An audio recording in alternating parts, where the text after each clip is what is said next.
there we go. That should work now, I think.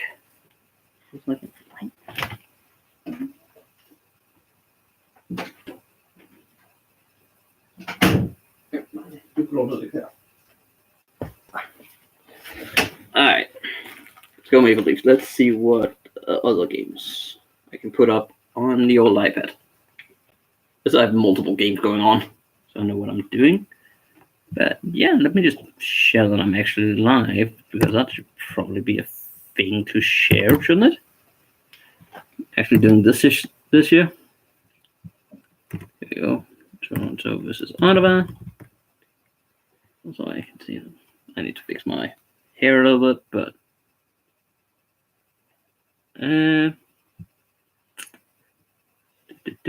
let's put it in here. I'm live streaming in my Discord.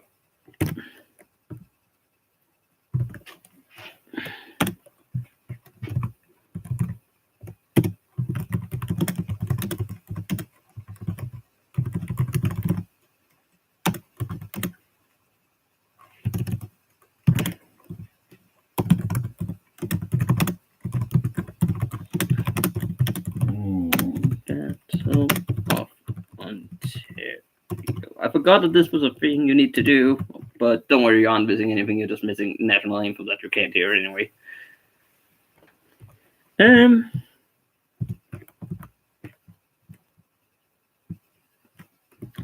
Like this.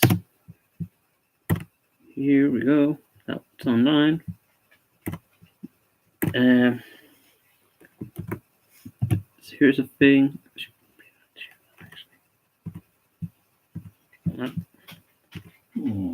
Damn. Dog wants to get up.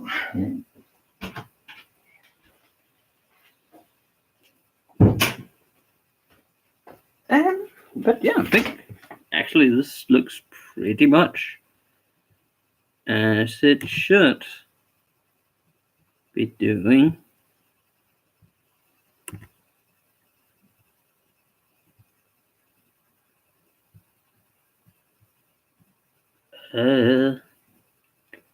Trying to figure out self-promo. There we go. That's a thing. See, that's the thing I wanted. I think outside Twitter, which I probably should really say, hey, I'm actually doing stuff on Twitter.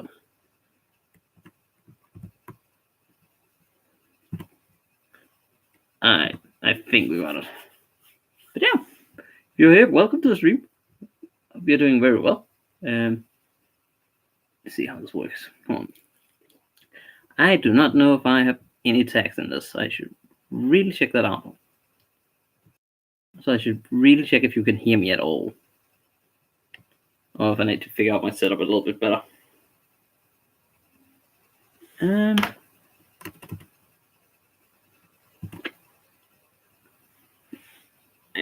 think actually I'm just gonna. It's a Minnesota Wildcat just because I have it. How you doing, Gold? How you doing? Welcome to the stream. Just about to get going. We have heard the national anthem. We're ready to, well, rock and roll, I guess. Freddie Anderson start for the Toronto Maple Leaf. Craig Anderson for Ottawa. I forgot the team for a second. But yeah. Also, I decided to use the Denmark jersey just because, well, it's two Danes facing off against each other. You don't get much more. I don't know if I should just do this. But I still need to figure out this part of my hair. That has all been a problem. Alright.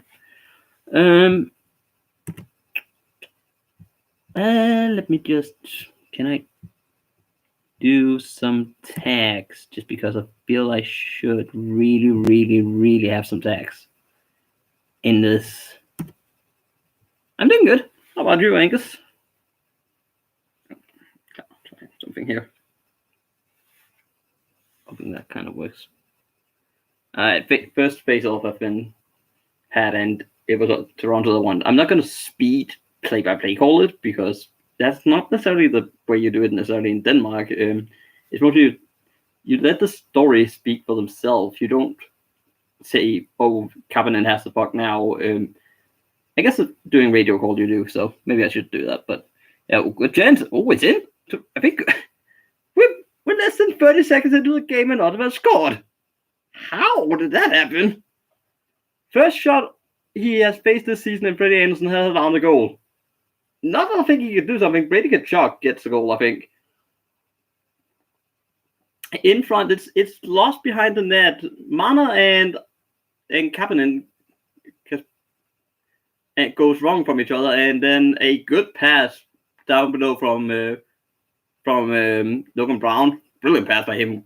Great tenacious work. Gets the puck below on the right, puts it in front of the net where Brady Tkachuk is completely naked in front of the net. That's an easy tap in. There's nobody covering him. That was easy. It was like 25 seconds into the game. That's impressive. If this is the Ottawa Senators team, that's a start. They had the Leafs number last season, didn't they? I think they dropped one, but also won a lot of them. This team is not relevant today. But yeah, Jesus Christ, that was fast. Freddie Anderson has already been passed this season, and it was on his first shot against. He saved one here, good shot from the point, not too difficult, not a lot of like traffic in front. Pretty easy one to deal with. Also, I wanted to actually put on the Jets game. I want to, because I'm assuming in the the other games that it's still just Bill at the moment. I don't know if that's on. I don't. Only Toronto plays at the moment. Why is Grab streaming right now? The game doesn't start for an hour. I'm confused at why Grab is trying to stream right now. But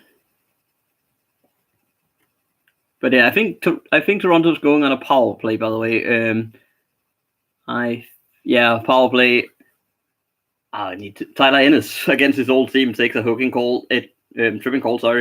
On the middle of the ice. Not a great one to take. I'm trying to look at my tags. That's why I'm kind of scrambling to get them all done. But yeah, power play so far been thrown back to Frederick Anderson. Nothing else. I'm gonna actually call this power play and then do this in a power break. Was it CC who lost the puck? One of them. It was a very, very bad play. Yeah, but here comes the Toronto Maple Leaf. Matthews. Back to Morgan Riley. To Matthews. Slightly on the point to the right. Morgan Riley. Back to Mitch Marner. Riley. Ooh, good shot by Riley. Decent shot. Traffic in front from Matthews, and trying to remember. Like, the new numbers is going to mess with me. But yeah, Marner, Matthews, Riley.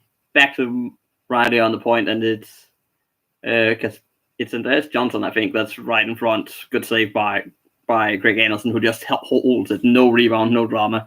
What you expect from an NHL preview, to be fair, but still a good save. Yeah, it is Johnson. And then they have Matthews on the point with Morgan Riley. That makes sense. That's a good power play. But they keep it in. Yeah, it is definitely that. And then they have Tavares in the middle. That's a scary thing. Point shot. Ooh, almost goes out directly to John Tavares. Mana sends it back around to Matthews. Matthews back to Riley. To Mana. Mana tries to look. Ooh, good shot. Maybe Matthews on the rebound. No, just misses the puck. Actually, that's a little bit of an odd play for Matthews. Usually he has more puck control than that. He loses the handling of it. The puck goes out and Ottawa clears it. Still 45 seconds of the power play, so still a lot of time. I think Toronto looked sharp on the power play. They looked to move it around once they established themselves in the zone. Still trying to do that right now. Ottawa's defending well. Throws it in, slide. Dermott, I think. No, not Dermott. Who's number 15? I need to have the numbers like next to me when I do this. I did not prepare properly for this game because the reasons I have been doing other things like writing articles and yeah. Who's coming in here? They're getting back into the zone. William Nylander with your new number, because you have to have a new number apparently. Just to confuse me. I think players just change numbers just to confuse the fans, honestly. But yeah, so far so good. They're trying to pass the puck inside. Gets it kinda inside the zone. Decent little flick, but not terribly good. Yep, I need to keep you that way. I'm a fan of it because it's kind of blocking the lower part of my screen a little bit. I need to figure out a better setup. Oh, good job. Ooh, good save by Frederick Anderson. That was a terrible mistake again behind the net. Ottawa's fighting that area, like winning the puck behind the net, Frederick Anderson's net on the forecheck. Almost gets it. Well, not that lonely, honestly. I don't know. I'm just excited to be back. Also, I think it's 1 a.m. here, so you have to be a little bit. You can't be super eccentric and like have other people around at 1 a.m. necessarily. But yeah, sidestep moves it in, loses the puck, back to Mana, skates it in, back to Morgan Riley. That's a good chance. Good save by Craig Anderson. I think he gets something on that slightly. Cody Ceci with Colin Wright behind him. Smart play. Well, this time I think he made a right play. I think Cody Ceci was the one that lost the puck on the initial goal, and that's a bad start for his career. He needs to be better for this defense, who, in my opinion, doesn't look great. I think Tyson Barrie looks off. I think that was a good purchase. Like, I like Jake Muzzin, I like Tyson Barrie, I like Morgan Riley. But then you have the rest of them. I am not convinced at all. I think they have good prospects coming up. Timothy Liljegren, Rasmus Sandin. Good players coming up, but right now, they make a lot of mistakes, and they need Frederick Anderson to bail them up way too many times. There's way too many situations where he has to be stellar. Morgan Riley here. Craig Anderson didn't even need to make a save. He just skied it. Also fun set here. 5-0 for Ottawa in season openers against the Leafs. That's kind of an odd stat. But yeah, they've been good. They had the number, I believe, for a lot of times. Jake Muzzin, I think, moves in. Good move. Ooh, good chance. Almost. Kasperi Kapanen, I think. Shot. Good save. Rebound. Nope, nothing. Maybe on the second one.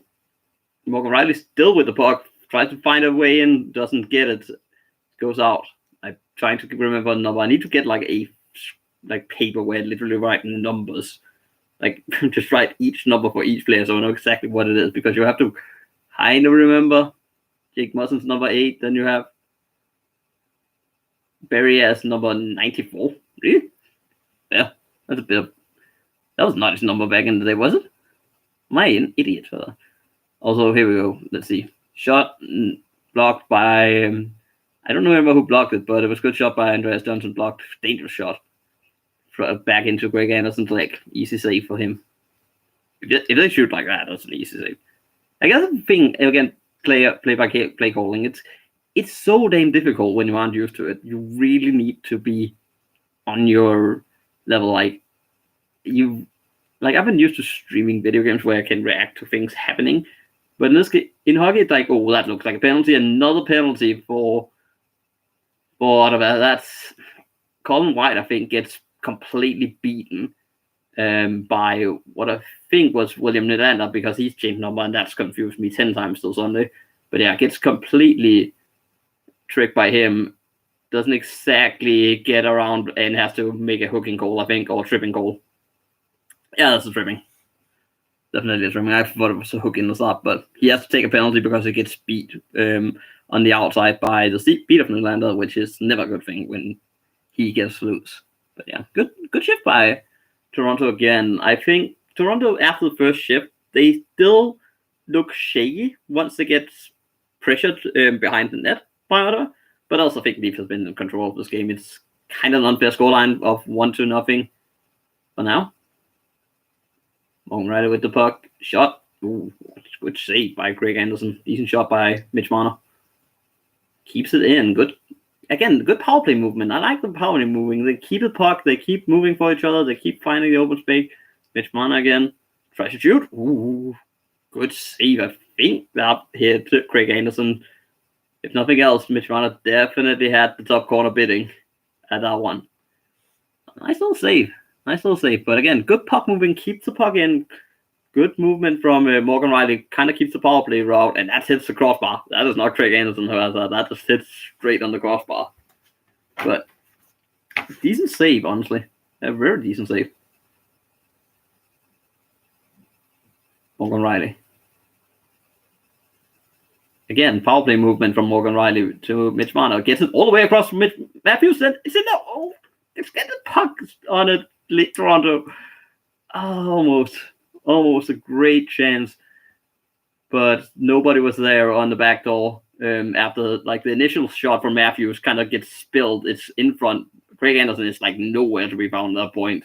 If there's a player from the lead that's taking that route on the back door, there is an easy tap in there. But Ottawa gets it cleared for a second time, even though Toronto tries to get back into the zone, doesn't get it. 1 minute has gone off the power play. We still have time for Toronto to make something, but I think for now it's definitely looking, I want to say, better and better for Ottawa. Like, the longer this is a scoreline, obviously it's going to be better for them, but the longer you can keep this monster away from scoring, the more frustrated they're going to get. So they need to try and stay out of the box, because don't get into penalty trouble with a team that has these kind of calibers. Now it's at Barry on the second power play that's kind of directing that from the point. Good shot, decent traffic in front by Kapanen. Oh, Nylander finds Kapanen. Good saves. Where's the puck? Oh, wait, Nylander tries. Oh my lord, how did that not go in? What a save by Craig Anderson. How did that not go in?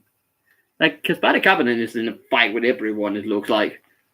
No helmet, everything. That was a scramble in front of the net. Like, Tyson Barrie takes a shot. It kind of goes through everyone. Nylander tries to get a... Oh, that's the first one.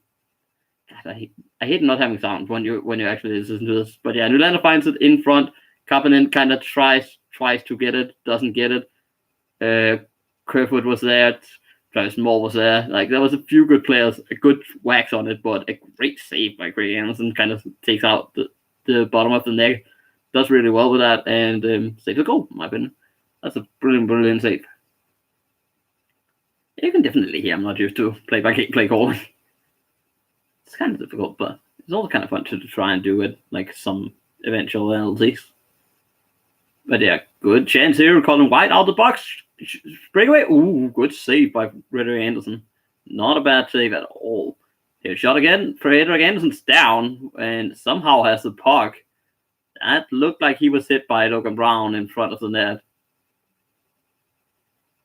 Oh, sorry. Wait, it's not Logan Brown, is it? It's former Toronto Maple Leaf, isn't it? Oh, why do I not remember names? Yeah, Colin Brown, isn't it? It is Colin Brown, isn't it? But yeah, he kind of gets a bit of Frederick Anderson's leg. He's still in the crease, in my opinion. So I think that's actually a fair, like, stopping of the play. If that had been called a goal, I would have been a little bit suspect. But good save by Frederick Anderson. Now I need to get the tags on this video, because my word, do I need to get those? Because you can't do that in advance for some reason.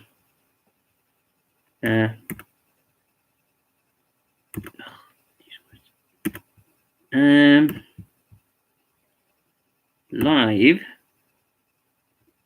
Here we go.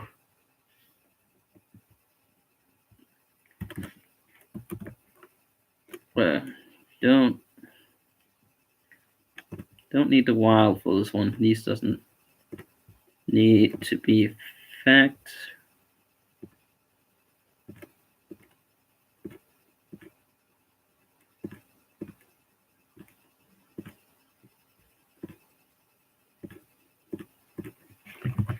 Live stream Toronto Ottawa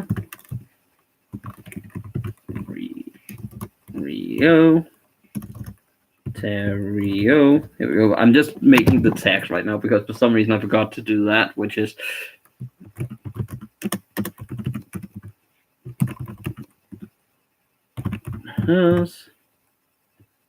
I'm trying to think about stuff. No.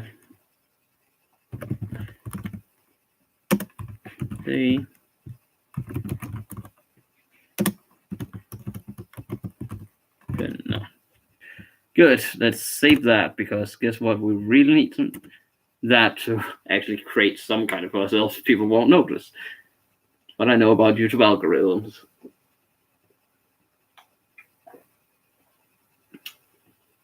Also, eventually, I have to show you, actually, if anyone's interested. I actually got a few things from Minnesota. I have to show people what I actually gained from that.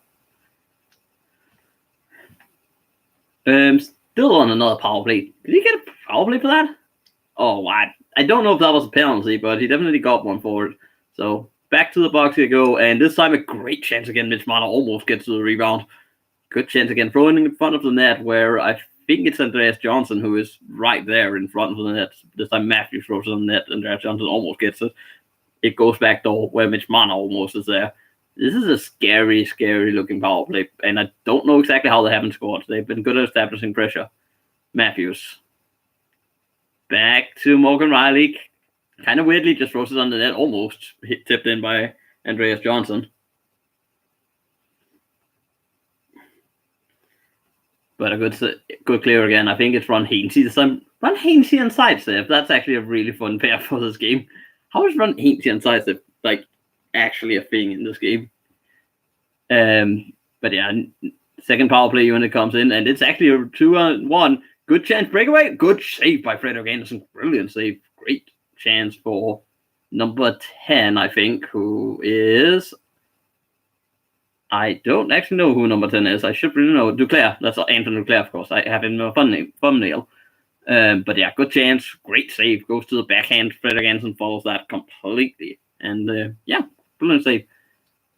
Also, here we go. Kapanen throws it in. Travis Moore is there. I don't actually know. Travis Moore or Trevor Moore? I think it's Trevor Moore, actually.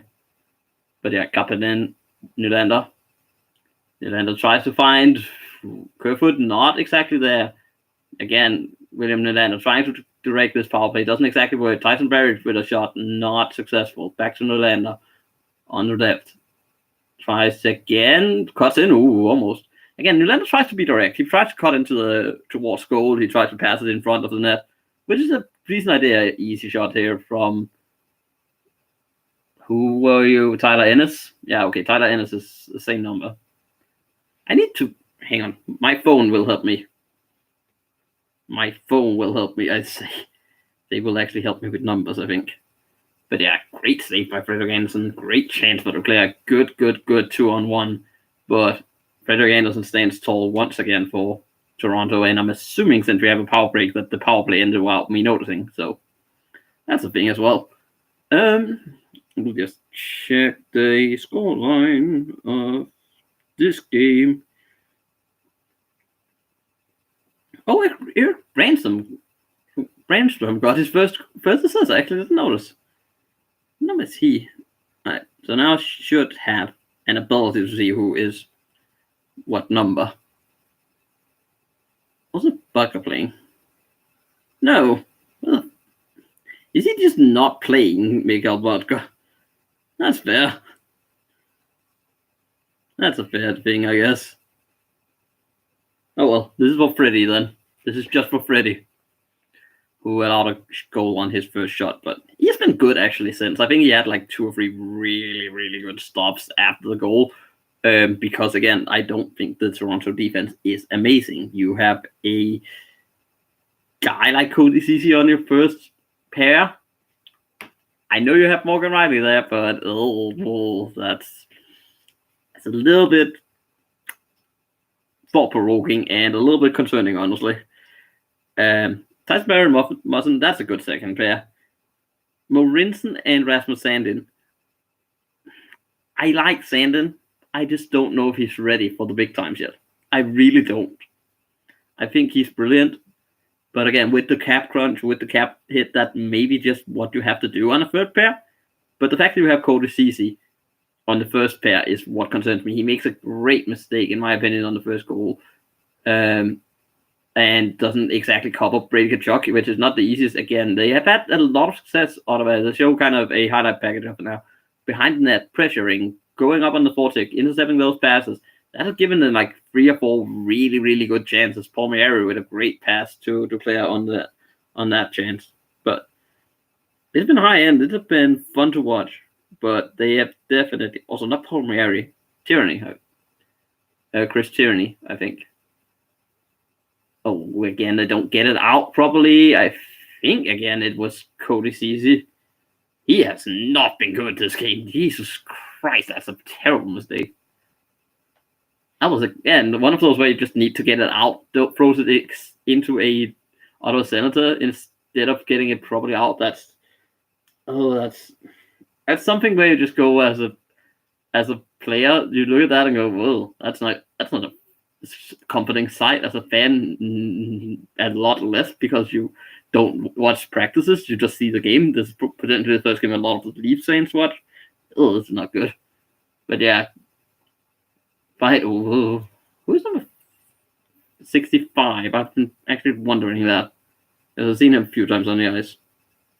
Who are you, Mystic Man? Are you you'd be potentially, yeah, Mikhailov. He actually has a shot here, Mikhailov. I actually don't know how to pronounce his name. I'm gonna call him Mikhail, but Mikhailov. But yeah, good chance for him. He has been somewhat shaky. I think he has had a few times where it's bubbled on him, where it's like not exactly the most amazing of like touches. It's kind of goes the wrong way. But so far, it's been Toronto that's controlling it with free power plays. Of course, that helps as well to establish pressure. But I think actually Ottawa's been almost the most dangerous team when they have had the chances. They've been looking very frightening, and I would say as an Ottawa fan, this is kind of a good sign to see as Toronto eyes that they look solid. They look like they belong. They look like they know what they're doing. They know what their goal is. They know what they're meant to try and do. And for a season, they looked solid. Also, okay, it represents that number, and more at least that number. But yeah, I will say this: I'm not convinced that Toronto is going to win the cup. I think Toronto is going to have troubles with a lot of teams due to the defense. They can outscore a lot of teams, and it will make the playoff, in my opinion. Obviously, it will. But I just think this is kind of worrying to see already in the first game that they look this easy to break down. Frederick Anderson with another good save. Duclair comes in. He's been good this game. Anthony Duclair. I know he missed the chance he had, but he's been solid. He's been working. He has been getting to the chances. He's been intercepting puck, finding the right pass out, finding the right outlet on the penalty kill as well. So yeah, credit to Anthony Duclair. He's been solid. Here we go. Good. Yeah, okay. So I haven't started yet.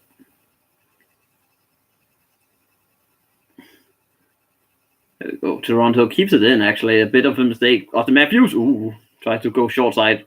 Greg Anderson has that fully covered, though. That was kind of not the usual one where you kind of go and cover the post a little bit on your knee.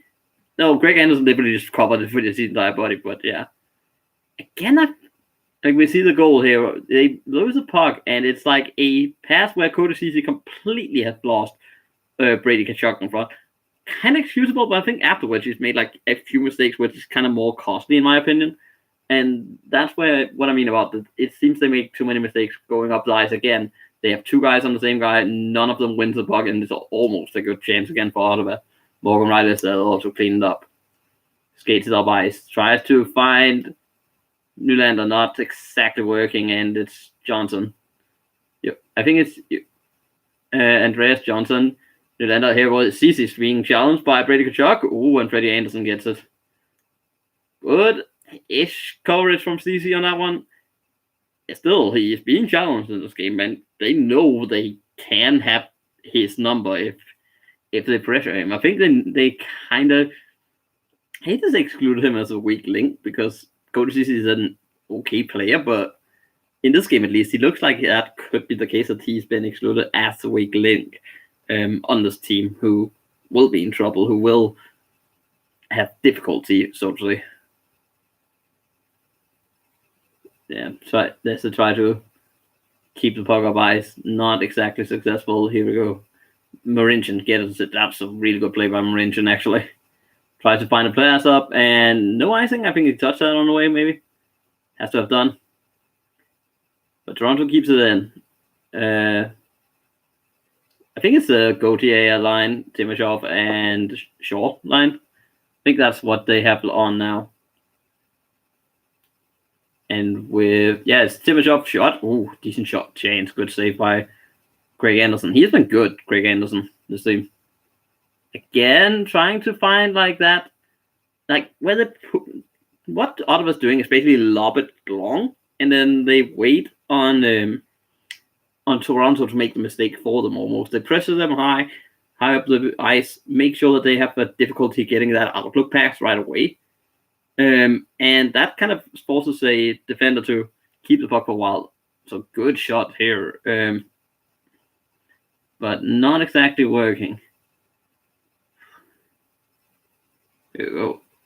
Looked like a penalty to Ottawa, not given. I think Mussen may have poked him a little bit. Ooh, almost a good centering ice pass. Barry is aware of that and kind of gets the stick out and away from the ice. Still trying. Oh, Kerfoot, that's who it was. That almost kind of made a major mistake, giving that puck away. But yeah, again, good outlook pack this time. Almost Ottawa makes a mistake, doesn't quite do it, and they can bring it out. Steadily and easily, DeMello gets puck on the right, tries to find a pass all buys. Is that icing? Yes, it is. It's an icing.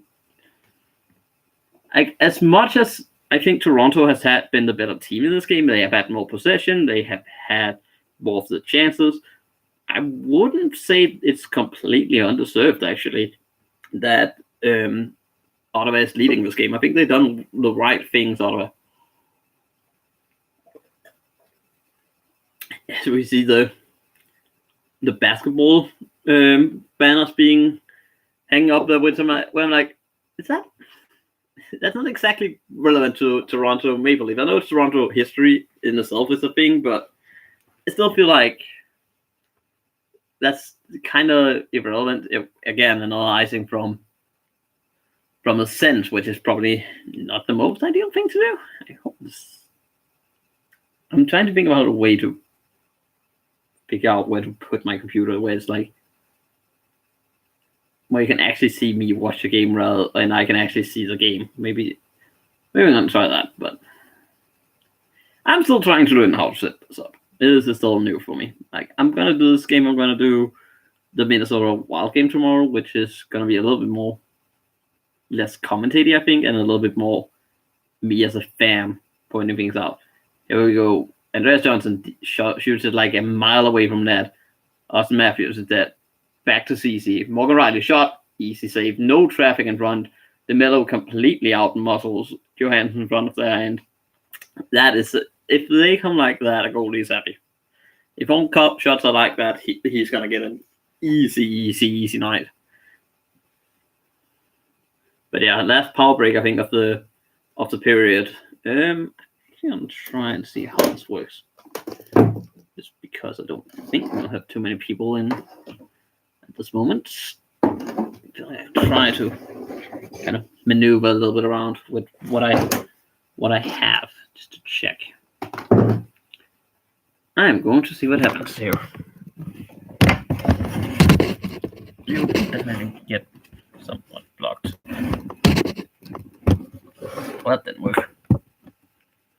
Maybe like I'm slightly crooked now, which is not exactly the most ideal thing, but I feel like I can see more of the screen now, which is good. Also, you get to see me looking like that, but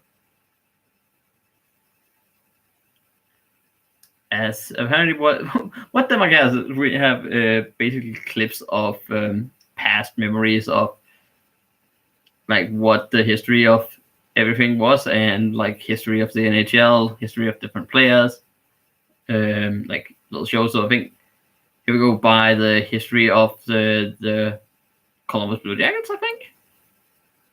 Seeing Bobrovsky, seeing Panarin, seeing Nick Foligno, stuff like that. So that's always fun.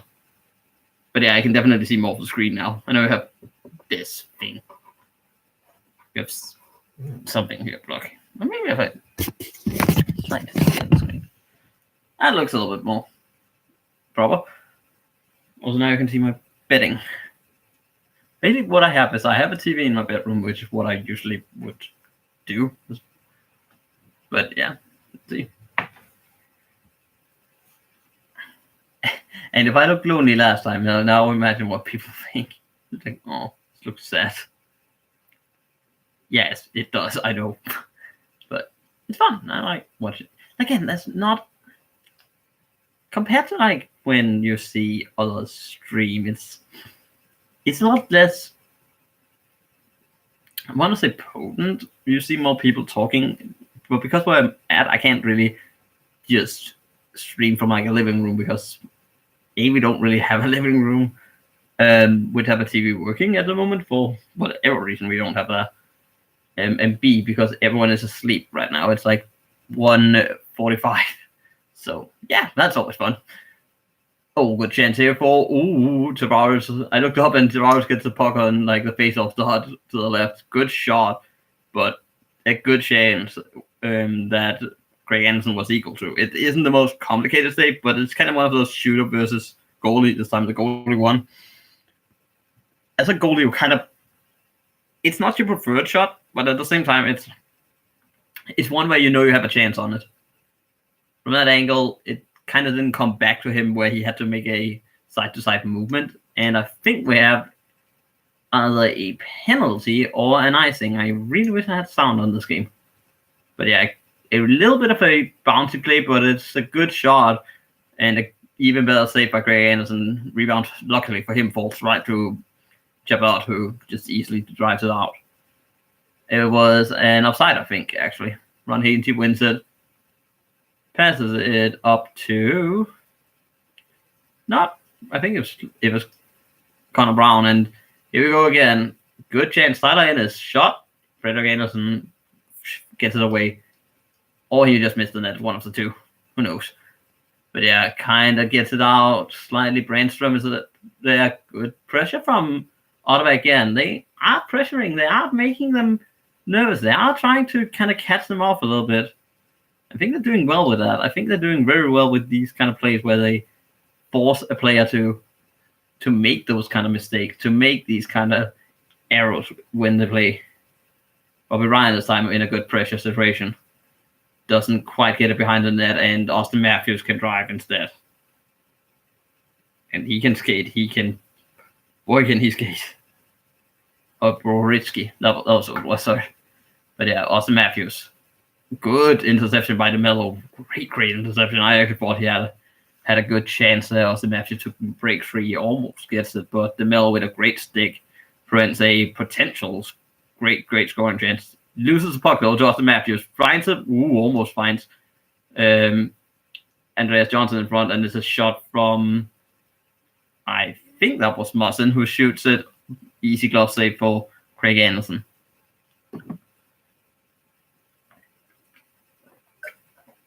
I'll be a lot better in the season when I know the numbers of players. Also the depth players. Again, I'm used to watching the central teams. I'm not so used to watching the Toronto Maple Leafs, and especially the Ottawa Senators. That's not a team I usually would watch.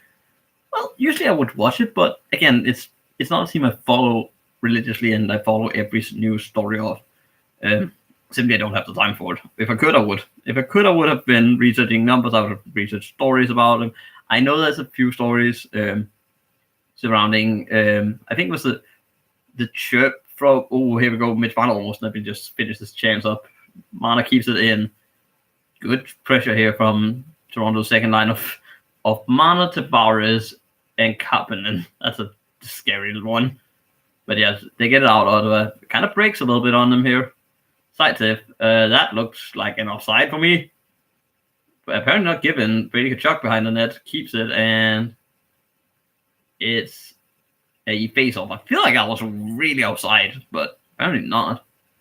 But yeah, like I know there was like a bit of chirping between Boritsky and Austin Matthews, where I think something was said about him only being you only have like a minor role, you're on the superstar, something like that, where it was responded back to, where it was basically sometimes the strong players forget what they come from and what these kind of players who fought for their place in the NHL, who've been going through the ranks from almost ECHL to ECHL to AHL to the bus drives, which is like hella long to actually make it just on a fringe spot. I think that was on like small pay, having to move eventually because you just have to. Like, people sometimes forget that if you aren't a Massachusetts superstar, there is definitely also the backside to the medal. And even if you are a star, there's still that kind of constant scrutiny to watch you. Like, I feel like there's a lot of things that needs to be remembered, that this is still human beings that is being talked about for a lot of the time, and sometimes the human beings need to remember that as well, that even if you make the NHL, you fought and through a lot of things to make it. Here we go. Ottawa gets in the zone. Not too much has happened this past power break. I think Bauer's great chance was like the best one we had. Toronto tries to get it out, gets in from Jabot, wide of the net, and again, Connor White has been tenacious in the pressure of Toronto, and it has kind of kept him on the toes. I think he has caused a few mistakes. Bobby Ryan actually caused one, and Fredrik Andersen has to cover up on a shot after he takes a shot from the point. Easy save for Fredrik Andersen, but he can't get it because there's no defenders around him to cover for him to get that after Andreas Johnson misses it. And the first person there is Tyler Ennis, who Fredrik Andersen, more than anyone, knows how quick he is. So he has to come up.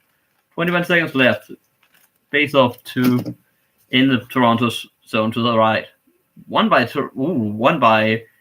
Ottawa. Bobby Ryan has a shot, but it's blocked in front by Morgan Riley. Driven out by Cody Ceci. Austin Matthews tried to get it. I don't know what happened between Nylander and Johnson, but they fall over each other. 4 seconds left. And it's going to end in a 1-0 period to Ottawa Senators against Toronto in the Scotiabank Arena after the first period. That is actually kind of interesting, in my opinion. That is actually a little bit interesting. That is a period that ends like that. I was not expecting that. I think it's kind of deserved, actually. I think Ottawa, despite Toronto having 3 power plays, in 5-on-5, I actually want to say they've been the more clever team. They've been the more smart team. They've been the more tactically better team in this game. They've been doing exactly what they needed to do, capitalized on the few chances they had, and that's important in hockey too. Just capitalize when you have the chance to score.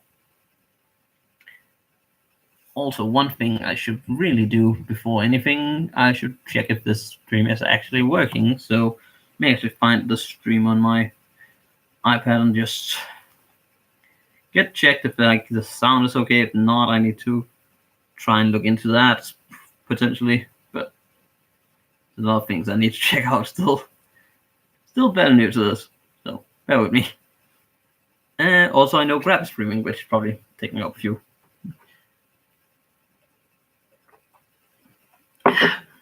But yeah. Wait. So basically, what I'm getting right now, I think, is like a thing for the. I hope that's for the Sick Kids commercial.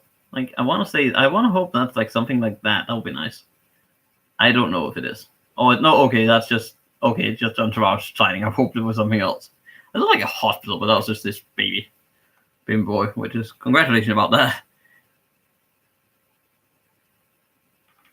Can I open up YouTube just so I can listen to if I'm actually sounding all right?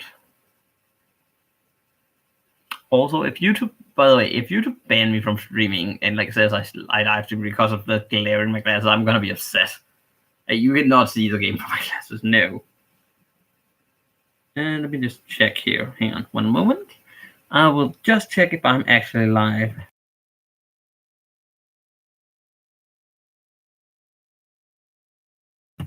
Alright, good. So I can confirm now. That definitely is loud enough.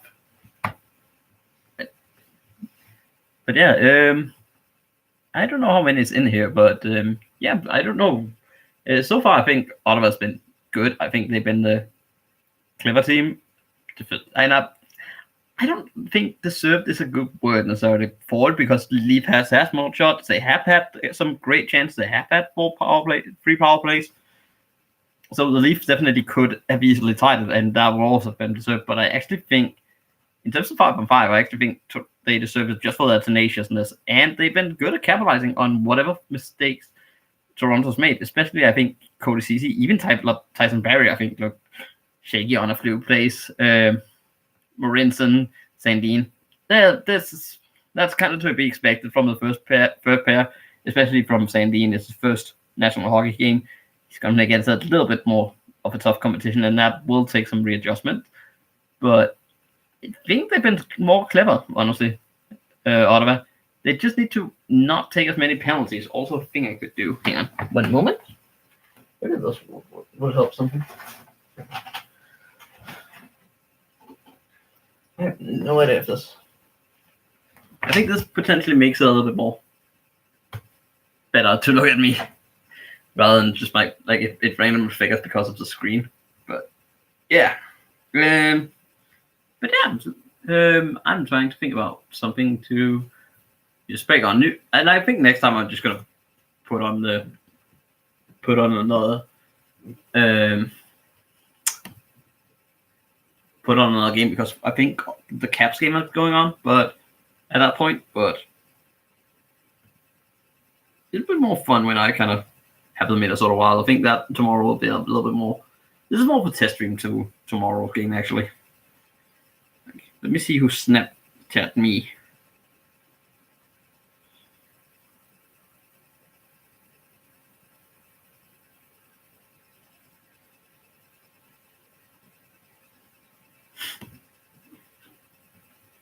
Is the game? Yeah, it is going on. 1-0 to Ottawa after one period. It was scored after 25 seconds by Brayden Tkachuk, who got a kind of a weird play where I think it's Cody Ceci who loses the puck up. Oh no, sorry, it's not Cody Ceci. I think it's. I want to say it was Andreas Johnson who lost it. Up ice, goes behind the net. Where Connor Brown finds a perfect pass to a wide open Brady Tkachuk, who has been completely lost by Cody Ceci, completely lost. But yeah, hope you're doing well, Belzer boy. Hope you're doing very well. But yeah, right now we have the commercials. We have the talk in the NHL Network studio, which is always interesting. I'm kind of like, I want to go watch another game now. But because there's no other game going on, I cannot. So basically what I'm doing is I'm checking my Snapchat, which is always fun. But no, let me hear how you're doing. Let me hear how everyone's doing if you're watching. Also, that was clear. I didn't expect. Also, if you're scared of swear words, I'm actually scared about this, because I think that's my worry in live streaming, because on Twitch, where I also do streams, if you want to ever watch me there, I definitely have more of a explicit language than I do in my videos. Like, in my videos, I can edit, I can kind of script it so I don't have to use swear words. In live streams, well, as I said, it's live, you can't edit it, so always gonna watch my words a little bit, but I feel I've been good so far. I'm more scared about tomorrow doing the Minnesota Wild. That's gonna be a lot more of an issue. Like, actually doing live streaming when you can't swear, especially when you're watching a team that you support. I can show you one of the things I'm probably gonna wear. I was trying to do this because it's kind of matched what I was wearing, but at the same time, I feel like I look like an idiot like this. I don't know. It's been a long time since I want a cap like this. Like, that's back to when I was like in middle school. Oh, when I could wear caps like that when I was in middle school. I can't really do it too much now. It kind of messes around, but also I think I need to have a haircut of like my side hair, and potentially also just get the first bit of my hair. But yeah, so far in the studio right now, they're talking about, I think, Elias Pettersson, stuff like that. Just talks about that.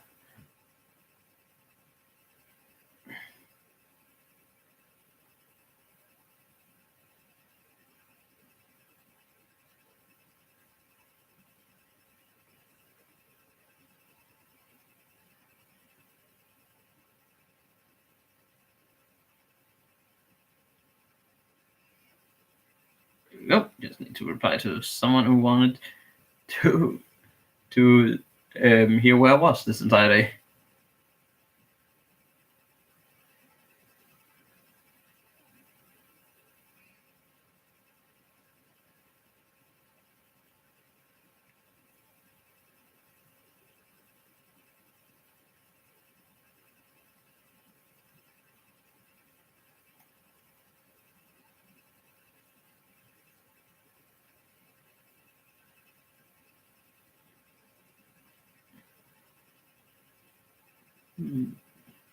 Also, it was somebody who was watching Infinity War right now, so have to applaud the movie choice of her. You gotta respect that. Here we go. Let's just check the lineups for the. Well, I should be able to check the lineups for the Caps game, shouldn't I? Like just see, because I'm assuming right now, like doing the banner ceremony, maybe they've done the banner ceremony. That'll be nice. Like those kind of games tend to like go on for like an hour more than they should, because they can't figure out how banners work. Who else plays? Oh yeah, we have the Edmonton Oilers versus the Canucks. That will actually be a Dane in that game, because for some reason, or even somehow, but yeah, definitely Patrick Russell made that, so that's awesome. I don't think Alexander True made that lineup, unfortunately. I would love that, but just think he missed the cut. Yeah, that sucks. I would have liked him to be in that lineup, but and for of course there's a lot of Danes in today's games actually. Like we could have had Bodka, we could potentially have had Alexander True, but plays first game. But in this one we have as well Lars Ellis on the second line. Oh yeah, I was like on the second line. What is he doing on the second line? Oh yeah, some Russian decided Coke was an option. Well, forgot why Kurtlev was after this, but yeah, also this would be a good game actually. That would be a really good game, the Blues versus Caps game. I'm excited to see what that game brings, because that's a game that could kind of go either way in a way, which is a condescending sentence, I know, or an obvious sentence, one of the two. I'm English not my first language. Shush.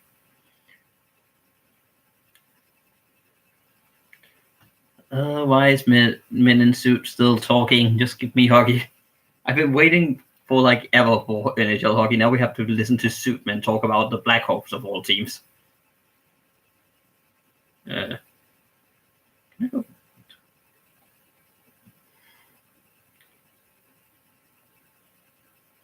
Just give me hockey. Give me hockey or give me something.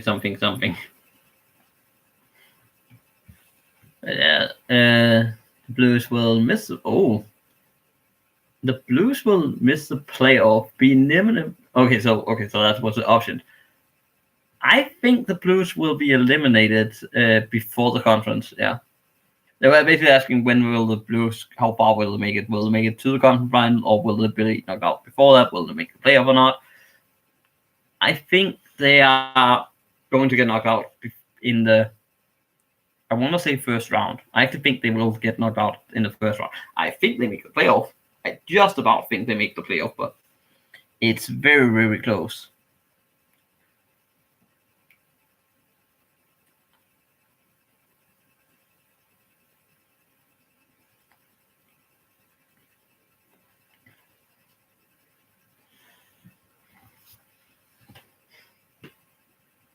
But we still have like that looked like Jeff Bridges, who is like in the studio. I don't know who it is, but it looks like Jeff Bridges. It looks like someone who was literally Obadiah Stane in the Iron Man movie, which is the movie I know him. I know him from The Big Lebowski as well, but I do mainly know him as Obadiah Stane actually, which kind of shows how what my kind of attitude towards things are, I guess.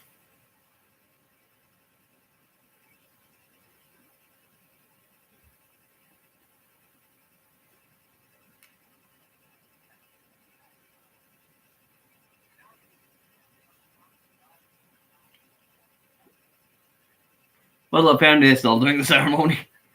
I just checked, like, oh, well, they're still doing the ceremony, aren't they? Let me check. I can actually watch now because there's no rush. Let me just check if, yep, they're still doing. They are still doing nothing. Yes. It's so frustrating that teams just don't do that before a game properly. It's like, why does that need to delay a game like 10 minutes or 20 minutes or like? Oh, right. I actually noticed. I forgot the great pattern that I got injured for like 6 weeks because of surgery. But yeah, that sucks. But at the same time, he, let's be honest, was never probably one of the players that we full on relied on.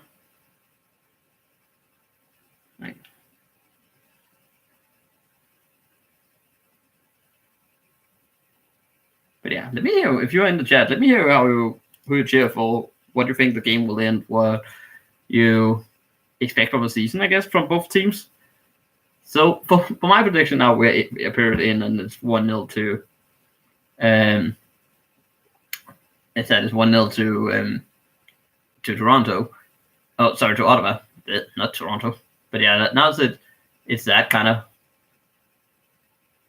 I'm gonna start that sentence over. But yeah, now that we know the score for the first period, 1-0 to Ottawa, I still think Toronto's gonna win this. I think Toronto's gonna win, but I think it will be close. I think it'll be 3-2, maybe even in overtime.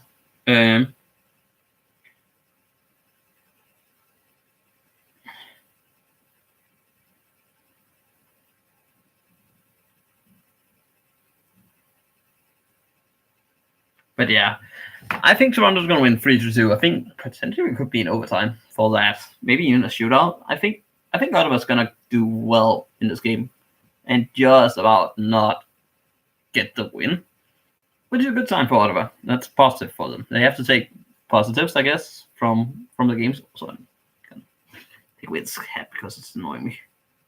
It's annoying to wear a hat the opposite way.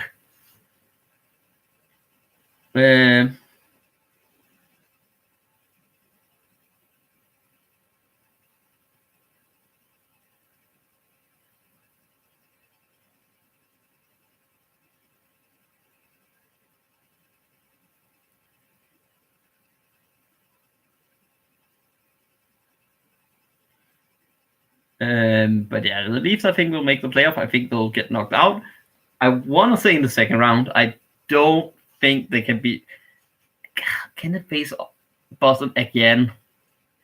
Like, I want to see Boston versus Toronto again. I know it's a repeat of so many times, but I want to see it because it's always fun. And I do actually think that Toronto this time would win. I do actually think. I again think it goes 7, but I actually would think Toronto would get there. Then they would face a good team that would beat them in the second round. Ottawa, I think they've just improved from last year. Just look to improve from last year. Try to rebuild. Try to get Branson. Try to get Breaker. Try to get them into the fray. Look into like getting them game time, getting them into like a rhythm, making them NHLs, develop your young guys. That has to be their goal.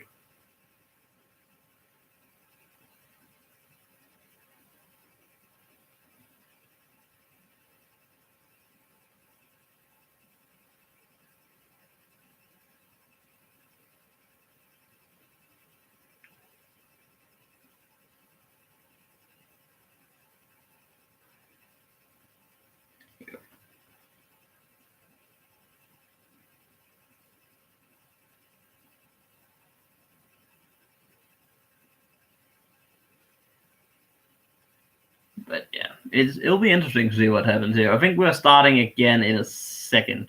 Yeah, now we get the Swedish words on that. Okay, now we're done with talking men in the studio. Quality. Let's actually go. Let's actually watch some hockey. Let's actually watch the games that we want to watch. So interviewing my Babcock.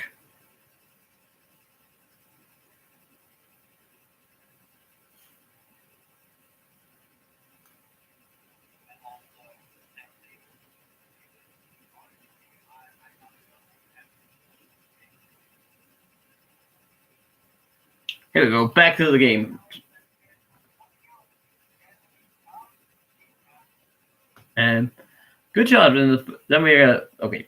Let's reset. Finally, we're going again. Ottawa gets it into the zone. I'm not going to do play-by-play, but yeah, it was first chance was to John Tavares. Long shot goes.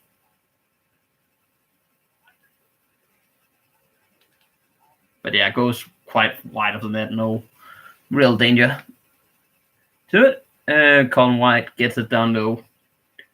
Again, that's why they've been dangerous. Again, good pressure from them. They try a lot of forechecking, trying to pressure. This time it was Morgan Riley, probably not the right guy to try and pressure because he is good enough to get the puck away quickly. Doesn't go to Cody Ceci, who's probably the more the weak link on that line when you can pressure. But again, I think they're doing a good job, Ottawa. They're doing a good job getting the puck down low, working hard, trying to pressure this side Tyson Berry again. I don't think he's looked solid at all, Tyson Berry. Oh, good pass. Here we go. William Nylander against. Oh, good save. Breakaway from William Nylander. Great save by Craig Anderson. Good. Play by. For once, they mistimed the interception. That gives us breakaway to William Nylander. Good pass. I think that was from Jake Muzzin. From down low. Oh, sorry. It was from Austin Matthews. Brilliant pass to the opposite side. Uses the ball as to pass it to him. In a breakaway style fashion. Great chance for William. He goes to the backhand, read all the way by Craig Anderson, but that is a golden chance. Probably the best they have had in this game. Breakaway for William Nylander. That could have been him kind of going over last season and kind of getting into scoring race that we know he can. That we know him from his first and second year as Toronto Maple Leaf, and not necessarily the contract year, which. Well, not contract yet, but like his first year of his new weird contract. He never really took off last season. He never really did. But that was his chance to take off this season. But as Toronto ices the puck, I can kind of talk more about. But I think Nylander's going to be good. I think he will kind of go back to what he was. But a good pass by Austin Matthews. That's from the left side, passes it along, but banks it off the balls on the right side. Gives William Nylander a fantastic chance. Who is kind of losses? It's Chabot who, for once, kind of tries to intercept instead of running with Nylander, and that gives a great chance for William Nylander. Good save by Craig Anderson. He's been solid this half as a point shot goes right into the glove of Frederik Andersen from side save. That's the best we've seen from Toronto, I think. In open play, I think almost that's the best we've seen. We have seen a lot come from William Nylander. I actually think he's been probably the best player from Toronto this game. I think he's driven the net right. I think he's been using his speed correctly. I want to say he's been the best Leaf in this game. He's definitely had the most chances. When now that we have Anisimov winning the face-off, going straight to Frederik Andersen, who has to cover once again. Bit of a stop-start right now. If in icing, then it goes back to the really good area. Shot from side save, easy glove save. Now again, easy glove save. This time Toronto wins it and kind of gets control of it. Barry flips it up again, not perfectly out, and Ottawa can literally just put it in again. Doesn't exactly do it, but they kind of get control of it. Throws it in. Tyler Ennis is one of the first players on like that down below the goal line. Frederik Andersen gets it out. And now we kind of go, almost a good chance. Tyson Berry. Back to Timashov. We have the fourth line in. Tyson Berry, good shot. It's bouncing around and scored. Frederik Gauthier gets it. That's the most fourth line goal you will see. Tyson Berry is in there. He throws a shot in there. It's not handled super well, but it's a good shot by Tyson Berry in decent areas. So don't want to fault Craig Anderson too much, but it's definitely a heavy rebound. He does not know where that shot. He kind of bobbles around, and eventually Zaitsev doesn't get control of it either. It's Frederik Gauthier who's in there. Is it Gautier? Sure. Zaitsev kind of saves it, then not. I almost want to say Zaitsev just pushes that one in himself. I don't think Gautier touches that. I think that's just Zaitsev. Maybe he does. Maybe he does. Question is with what does he score that with? I don't think so. I actually think that's Zaitsev who pushes that one into his own net. Well, we had Cody Ceci make a mistake for Ottawa's goal, and now we have Nikita Zaitsev make a mistake for the Toronto goal. So, have they changed team, or did that change ever go through in their mind? So I think, honestly, I don't think it's Freddie Gauthier. I do think that's Zaitsev Berry's goal that Zaitsev just pokes in. I don't know if Freddie Gauthier ever touched that, but he's in there making a mess of things, making problems, and that creates trouble, and that's what you need a fourth line to do. Ooh, shot. Here, brilliant from Trevor Moore, who passes back to Sandin. A good shot by him, a wrist shot, but an equally good save by Greg Anderson. Now Ottawa is a little bit under pressure, a little bit under siege, but Sandin with a great wrist shot. Traffic in front by Kerfoot. But again, this time he sees the puck. He kind of gets his glove out and holds it. This time, again, you need to hold these pucks. You need to, when there are those open shots, get it into the corner, hold them. Because if you give that rebound, usually there's, especially when you have these fourth or third liners in front of you, they will be there. They won't move for you. Like, it's such a difficult battle. Cece keeps it in, kind of gets it for Kapanen. Tavares, this is a scary thing. Like, they can, when they roll the lines, they are a scary team because that's the second line they have in right now with Mana, Kapanen, and Mitch Marner. How do I forget Mitch Marner? He's been in the news all the time during the offseason.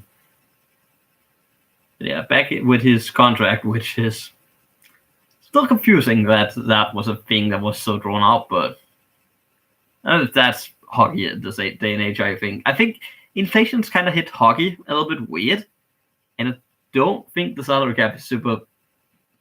It needs to kind of get to follow along with it. Here we go, Nylander. We can't good chance by Nylander. He has looked like the Nylander that is definitely well known. He's been on top of his game. He's trying to do the fancy things. He's being confident, trying to take shot, trying to move to the middle. And that's where he's dangerous. That is when he's really dangerous. Doesn't quite get it. He hasn't quite got that clear shot that I think he wants. He had his breakaway, missed that. But if you take that away, else he's having a lot of looks where he's just like 1 inch away from having that clear shot. And I think if he gets that, he will take it. That's how good of a shooter he is. And if you give a guy like William Nylander that chance, he will definitely score.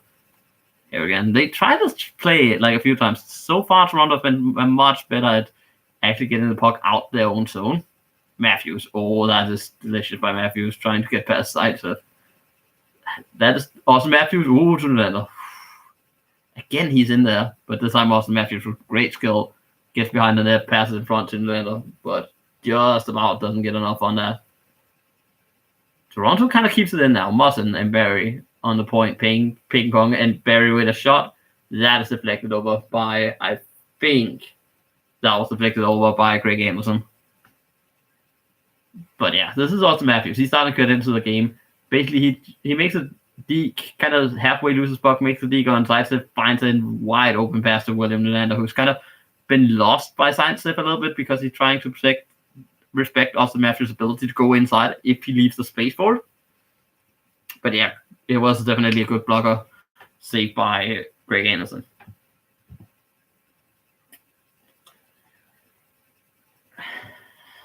Here we go. Back to the point. Marinton. Oh, that hit Mikhailov on, I think. Mikhailov. Oh, it's in. I think Travis Moore got that.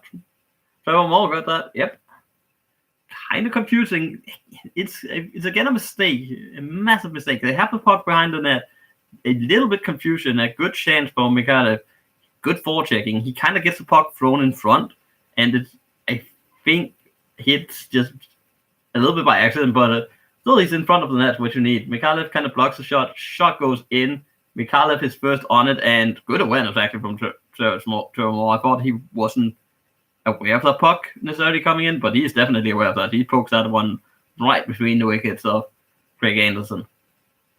2-1 Toronto. Kind of a turnaround. They've been a lot sharper. This is more so what was expected, I think, of the game from start to finish. This is more what you expect.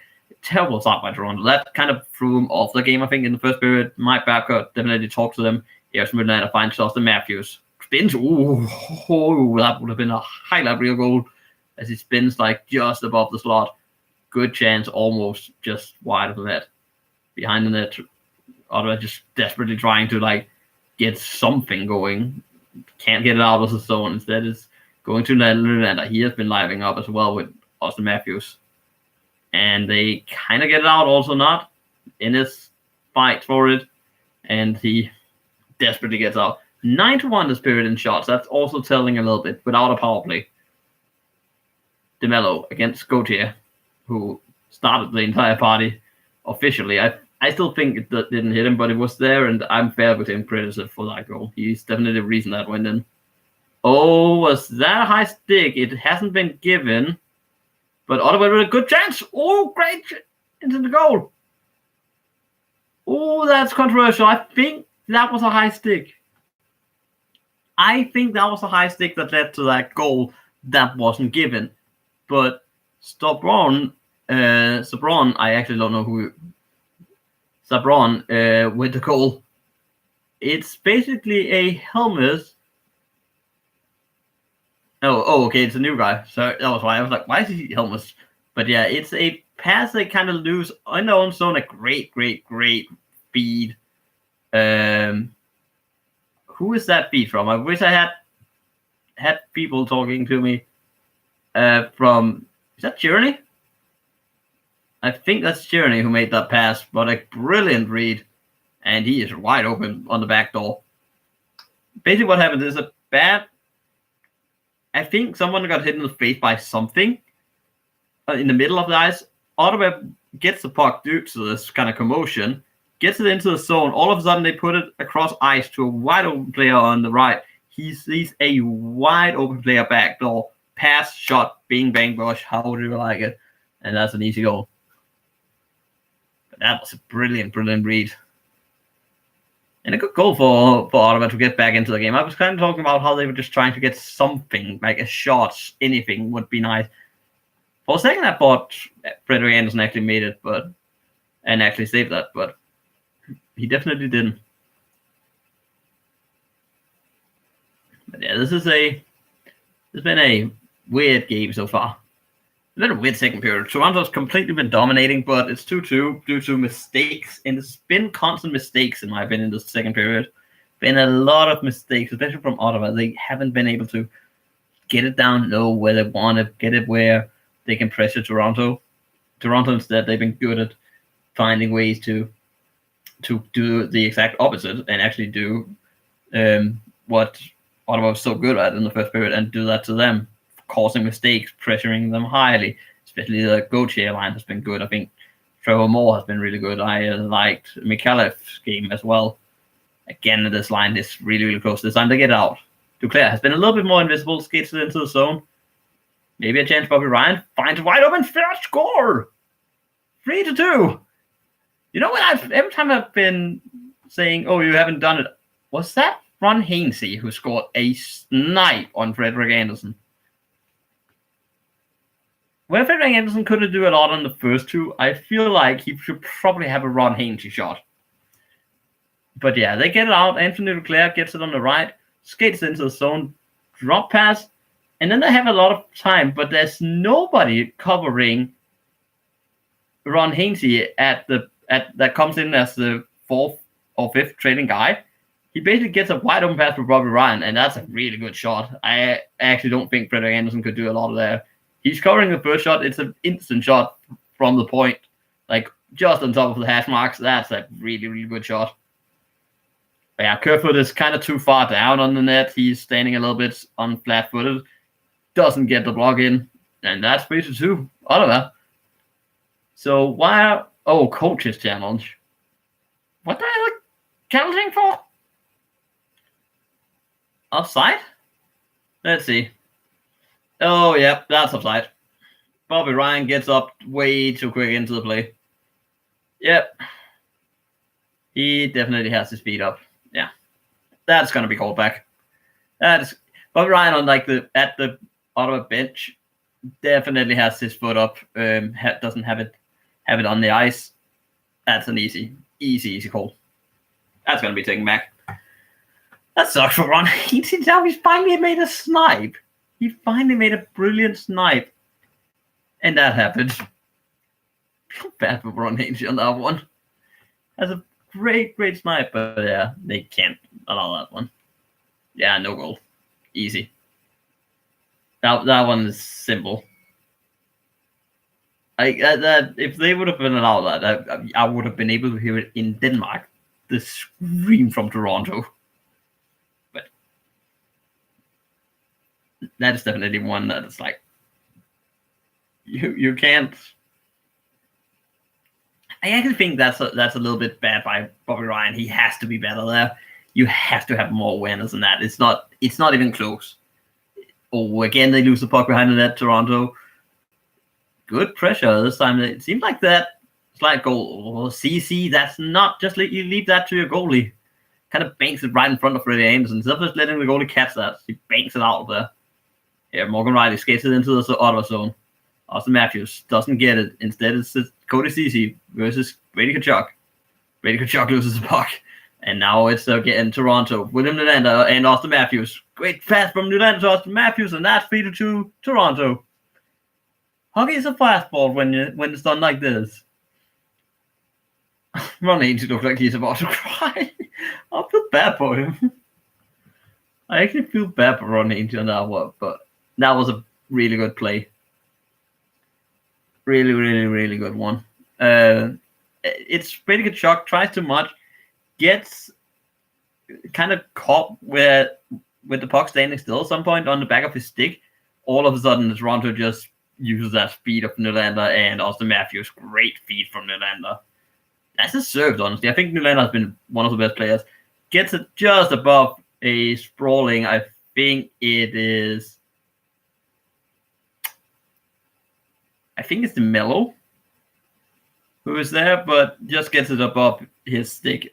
Or his Chabot, but one of the sticks just gets it above it. Easy tap in for Austin Matthews on the left, and the Austin Matthews kind of classic celebration on like one knee. Definitely there still. But yeah, good game so far. This is a fun little starting game. Right now we have the score that I predicted. I kind of thought the defenses were going to tighten up a little bit and wasn't going to be as free flowing, but hey, 3-2 Toronto. That I feel a little bit bad for Ron Hainsey, and I think that was a major breakdown because that was too easy. Yes, in a rush you can lose the puck. That should not be the fault of Brady Tkachuk. Should he have done better? Potentially. But what happens, I think, is that there's a line change I haven't seen from an overhead view. But what I think happens is that there's a line change that miscoordinates a little bit with the Brady Tkachuk, who tries too much, loses the handle of the puck. That turns into a chance where there's all of a sudden Austin Matthews and Mitch Marner being covered by one defender. That's never quite the optimal scenario. And because you have to respect William Nylander can shoot the puck, you have a hard time covering Austin Matthews, who is also an elite player. Let's just say that. So that was just a misfortunate play. But one I feel they should have been a little bit smarter at. That was a little bit too easy. That one pass, that one missed puck handling can lead to one pass that leads to a breakaway with two of the best offensive players in the entire league on the receiving end of that. A little bit too easy, for my liking, but good to do. It's been a fun game so far. Stop-start, end-to-end action. Not a lot of like, I don't want to say complications, but there's been a lot of like chances and not a lot of good defense. Let's just say that. Defensively, there's been. I still think, here we go with the Ottawa goal. I still think Bobby Ryan has to be smarter. He cannot make that offside. You can wait a second, but yeah, they're definitely doing a line change. all of a sudden it's actually Boritsky who is like the one defender who's tried to get back, doesn't quite get it, and it's an easy tap in for Austin Matthews. That's probably one of his easier.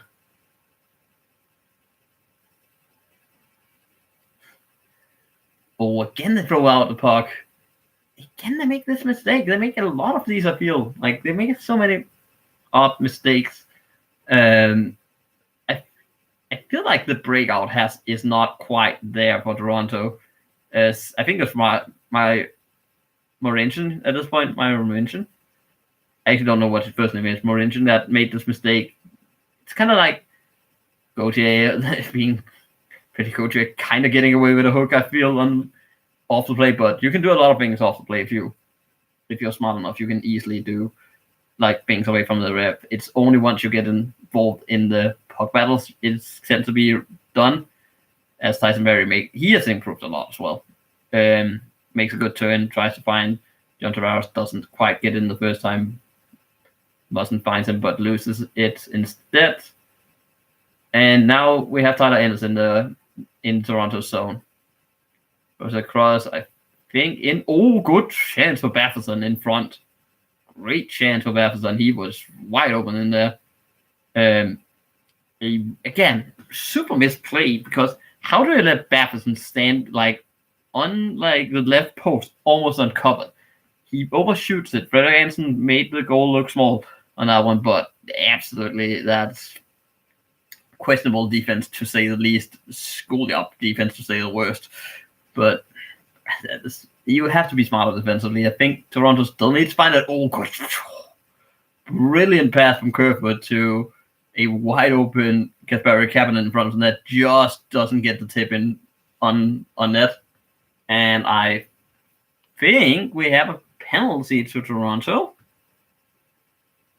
I think so. Focus on Kasperi Kapanen. He knows they had a good chance there. Kerfoot. It was John Tavares who had the pass. Kerfoot to John Tavares, who makes a pass from 3 defenders right in front of the net, is a streaking Kapanen, who literally has all the chances in the world there. He taps it between the legs of Greg Anderson, but just don't beat the post. And now we have a power break. I think Kerfoot took a penalty then after that brilliant play. I think he took a penalty in front of the net, a cross check, I'm assuming, on interference, one of the two. But he definitely took something in front of the net. And that is one of the penalties your coach will hate you for, because you cannot take a penalty 200 yards from your own net. Not in a situation where it's a 1-goal game where there's this much action going on. It will always come back kind of to haunt you. Also, now we're focusing on the Coyotes, which is a team. I love that they try. Oh, we have the whiteout. No, you basically took that from Winnipeg. I do like the uniform they had back in the day, which they have an alternative of. I want that jersey. I want the Arizona alternative jersey. Focus on Shane Doan. He was a good player as well for them. The time Mikkel Botka basically scored in like 2 games against Chicago on 2 separate nights in overtime into the playoff. I think it was like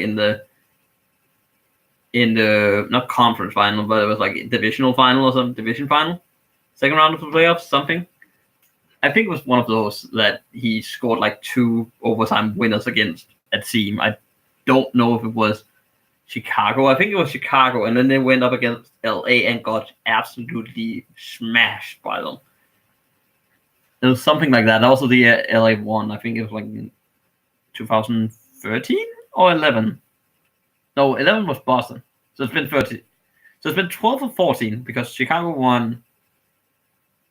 Yeah, Chicago won 13. So it's been 12, I think. Don't quote me on that. I think it's been 12. Shepard kind of tries to get it over. Gets it. Oh, good shake by Frederik Andersen. Kind of some traffic in front by Brady Tkachuk. They have had a hard time containing Brady Tkachuk when he's down there, especially Cody Ceci has had that issue. I think he lost him a few times. They mixed up the lines because now it's definitely no longer Morgan Riley with Cody Ceci. Now it's power play. Sorry, that makes sense. I was like, But yeah, power play, so far, they kept it in the zone. Brady Kachuk fighting. Anthony Duclair keeps it. Brady Kachuk. And they still keep it. Good job by Ottawa. To chip out. Shot in. Ooh, looking for the deflection. Almost gets it, but Frederick Anderson gets it up into the netting. What you kind of have to do as a goalie at that point, just get a break, get a stop, however you can. But yeah, they definitely look for that deflection play. And I actually do get it with Kachuk.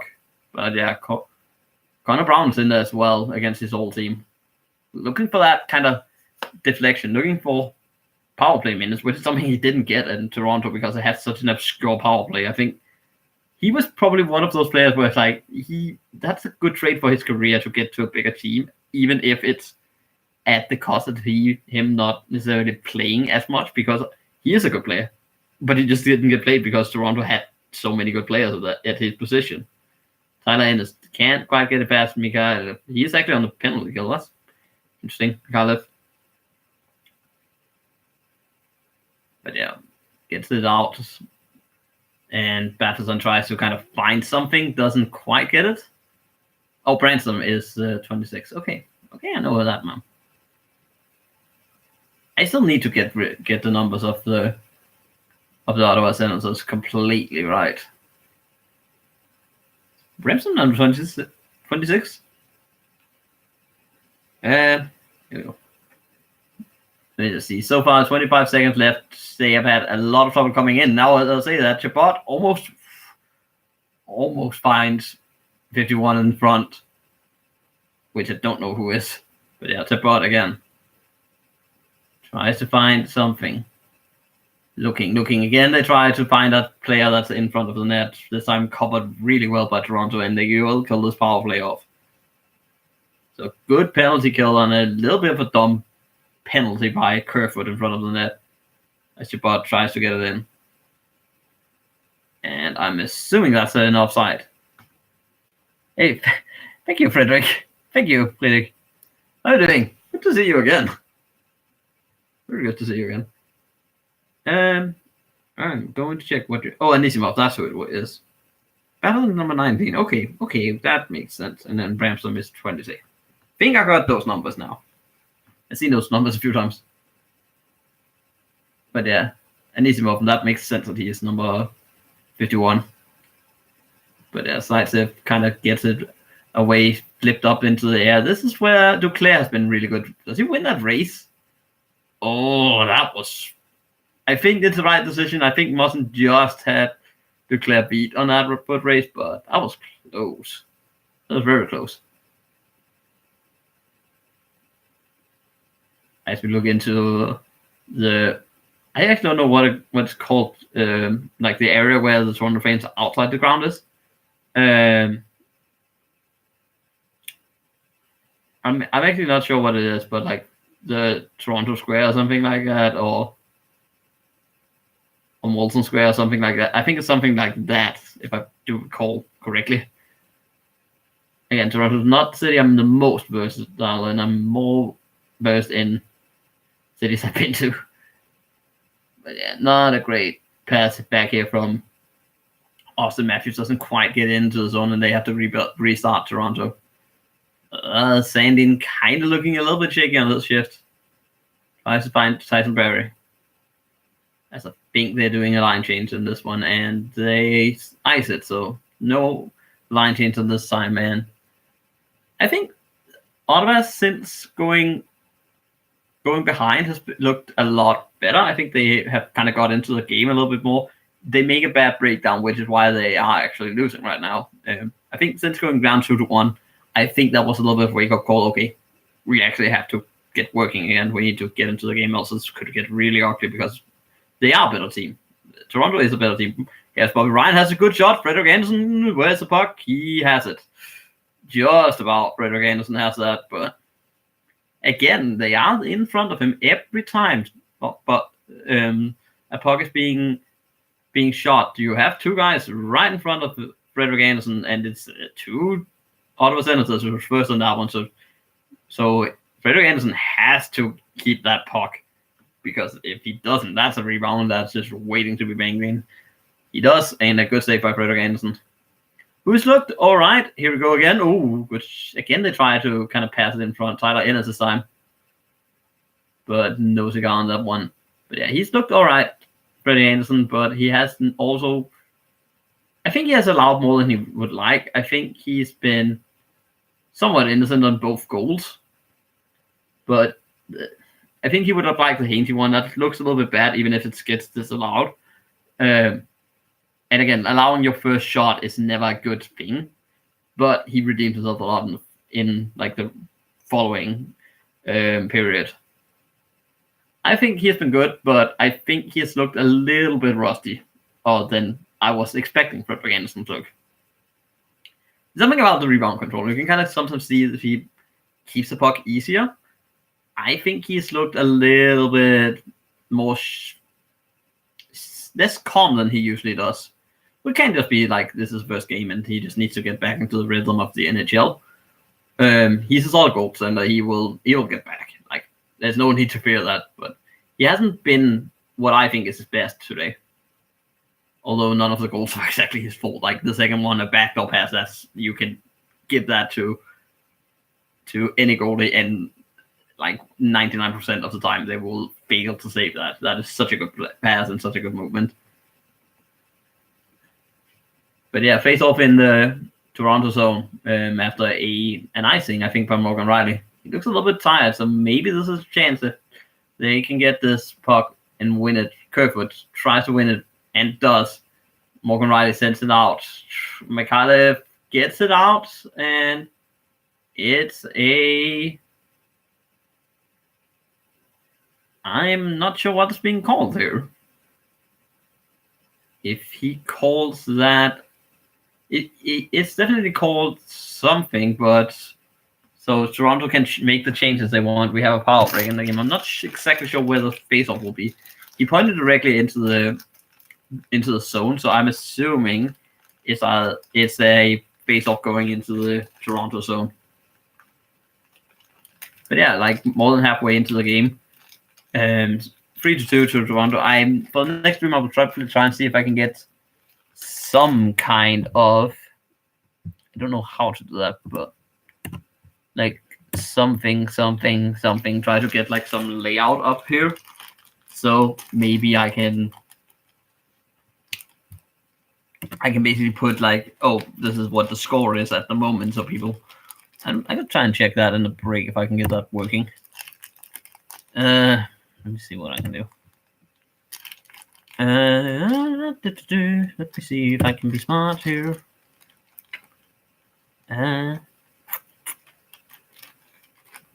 Allow comments. That does not make sense.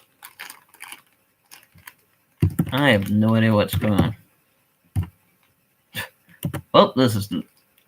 Like, I feel like there should be a way I could edit stuff. I just don't see. I don't know how to edit live. I'll have to ask Graham about how to maneuver this so I can have like a thing in this here box. Thank you very much, Riddick. I really hope everything's going well up in Iceland, and I hope you are doing well. And I have to come up and visit at some point, like visit Iceland, visit everyone up there. So yeah, thank you for that. And yeah, likewise, I'm doing good so far. It's fun. Hockey's back. Actually being able to work a little bit with that's always good. Just enjoy the season's back on. Only thing right now is I need more to drink. No. Well, Thomas Chabot has been having 10 minutes already. That's probably to be expected. Size with a shot. Ooh, kind of almost bounces into a dangerous territory on the rebound. But they get it out. Cody Ceci tries to pass it out. Doesn't exactly go as that's 5 minutes and 40 seconds left of the second period. And I think that's an icing.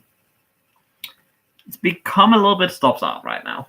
It's become a little bit stop-start and a little bit messy of a hockey game. 3-2 to Toronto, just for those who aren't able to watch the game at the moment. But it's been a little bit that's bad by Kachuk. He has to touch that. And he knows that he has to do better. But Ottawa wins it, break it out. Brady Tkachuk himself brings it up ice. This time he doesn't mishandle the puck, and he can kind of win it backwards. And Austin Matthews, that's a terrific. And I think that's given. I'm pretty sure Brady Tkachuk is going to the box for tripping on that one. Looks like they kind of got caught in Austin Matthews' feet. Maybe a little bit of a dive on that one. Let me see. Brady Tkachuk fights hard, gets the puck behind the net. Sandin kind of screens him. Austin Matthews gets. Is that a penalty?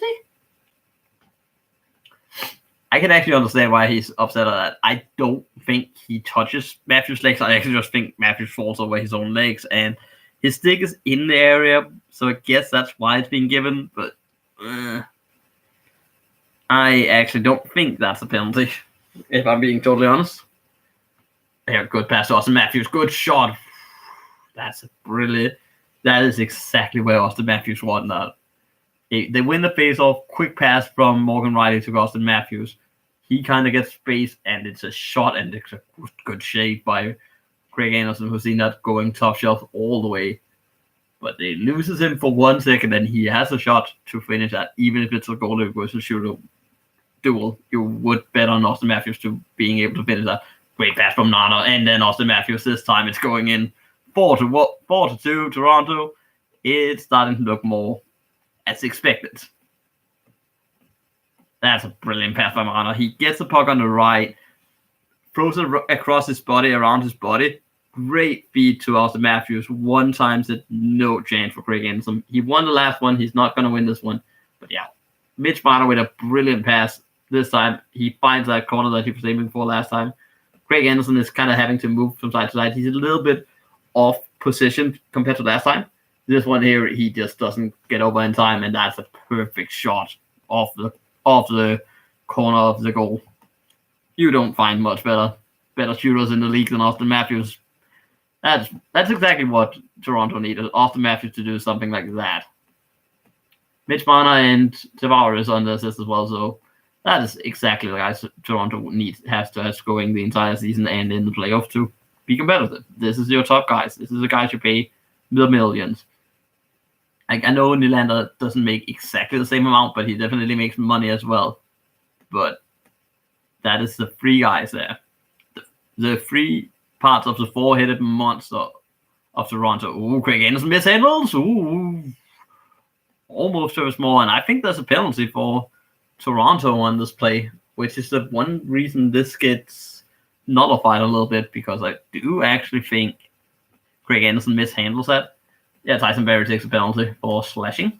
That seemed kind of weird because he was behind the play, but see what cameraman, can we see what happened? Let's see, he gets it in, there's like a slight slash and he axe handles. That's just dumb. Boritsky kind of gets in a slash on the leg first, and then he just axe handles downwards. That's unnecessary. If he hits more, that could potentially be 2+2. But yeah, power play for Ottawa, they have to get back into the game on this one, I feel. If they want a chance, they have to find a way to capitalize on these kind of chances. Not in the first area as Toronto clears. As they skate up, Chabot goes backwards to declare. They can mishandle, and Chabot is needed very badly to get back there. Matthew Brady Tkachuk throws it into Wards. Nothing. Doesn't quite get there, and it's an easy way to get out of there. Oh, mishandled by Chabot. He's been looking more and more shaky. Good recovery from him. And now they can break. They have a 3-on-2 if they play this right. Duclair loses the puck. He has tried a lot in the second period. Not a lot of work. It did a lot more in the first period when he tried this. Kind of been isolated a little bit more.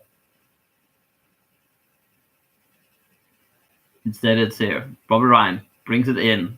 Good turn. Kind of keeps it well. Good coverage of the puck. And then a pass to absolutely no one because nobody's at the point. I think Brady Tkachuk got hit by something.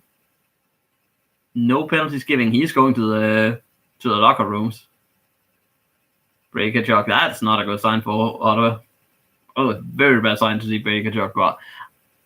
I'm confused of what happened. He definitely looked like he was bleeding from the head area, so like mouth, so maybe he's been hit by a puck or stick. A little bit confused, but this power play has been absolutely atrocious. They have had nothing. Instead, it's Toronto with a good chance. Oof. Almost Chimachov gets a good goal from a pass from Freddie Gauthier on the right. Bobby Ryan tries to get inside. Not exactly the most successful ever. Instead, it's Chimachov. This has been a perfect penalty kill by Toronto, but awful execution from Ottawa. I know they lose Brady Tkachuk, who is a guy to win the puck battles, but Austin Matthews brings it in. Almost finds a wide open Andreas Johnson. Muzzin fighting, trying, and not succeeding in keeping the puck in. Tyler Ennis just dumps the puck in, and it's kind of still there, almost a chance, but no, kind of just, it was 3-1, so eventually one of the Toronto guys had to get that right. There we go. Andreas Johnson. CC throws it down low to Nylander, tries to find Austin Matthews, still has it, Austin Matthews somehow. The partnership of Nylander and Austin Matthews starting to work, isn't it? That looks like that's a partnership that's working well. Austin Matthews, that's a great move. Moves in. Oh, good save by Craig Anderson, who, despite being beaten a few times, he has definitely been a good, solid backstop this game, because right now they are under pressure completely. They probably have to survive this period at this point. Ottawa. Tavares keeps it in with Mana and Nylander around him. Mitch Mana.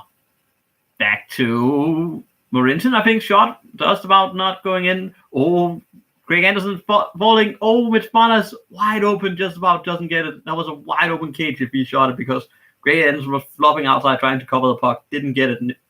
Mana shoots. 1 minute left still. Still plenty of time. Mana. Back to Morinton. To Morgan Riley. Morgan Riley behind the net now. Having a few players. The bar is still in there. Give it back to Kapanen. Shot. Oh, almost Morinton. Tries a little bit more than he probably has the hands to. And Ottawa clears. They are in need of it. They have to watch out, not going for the breakaway too fast. But yeah, just about keeps this, I think, for the one. Still 30 seconds, so that could happen as the puck goes out of play off a deflection from an Ottawa stick in the midzone. But yeah, a lot of pressure, after the bad penalty, it was power play from Ottawa. It was all Toronto. They had like a few really good chances. Austin Matthews was potent. William Nylander was potent, especially Austin Matthews here. He gets a free shot from the middle of the eye, like right in the middle of the zone. That you cannot give a shoot like Austin Matthews. As we go into the last 25 seconds, Ottawa kind of keeps it into the zone. Not exactly. Trevor Moore just skates it in. That's way too easy that he can be allowed to just skate it in. Mikhailov, almost finds Trevor Moore skating in. That would have been a beautiful goal by him. Bobby Ryan tries to get it out, gets it out, but not exactly. But I think he does enough to survive the period. Only down by 2. A terrible period by Ottawa. I think they've been looking very, very sloppy defensively in the second period. When the first, I think they were looking disciplined, organized. Not necessarily from penalty box use, but like how they played defensively was a lot more smart, was a lot more skilled, was a lot more disciplined. This has looked absolutely horrendous afterwards. A lot of weird decisions, and yeah, it's not been amazing for them, has it? I'm trying to figure out how to do stuff.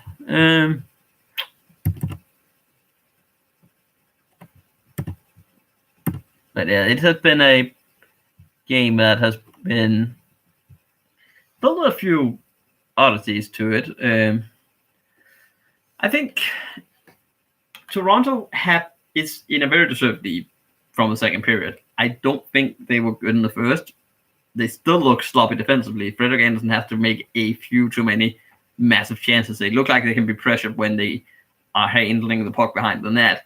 You can absolutely make those defenders make mistakes. And that, against a better team, is going to be critical.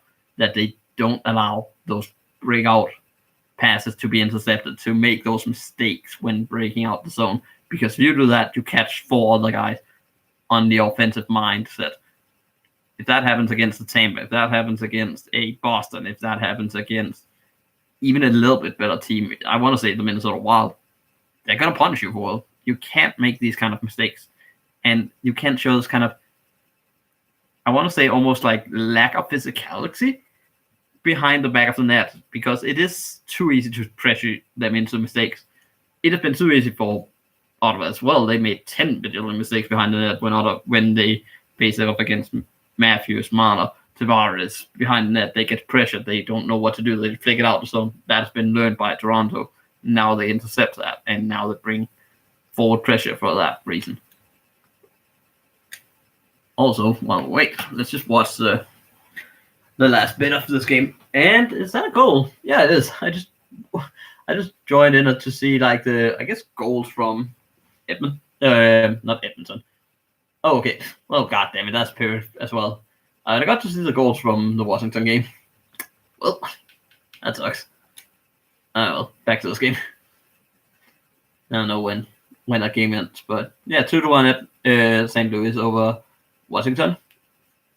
I was actually thinking Washington was going to win that game. Not gonna lie, I thought Ottawa was going to be the better team. I thought Ottawa had more momentum in a way, and I thought they were going to be the better team in this game. Haven't exactly been like that. I just want to see. Yeah, new.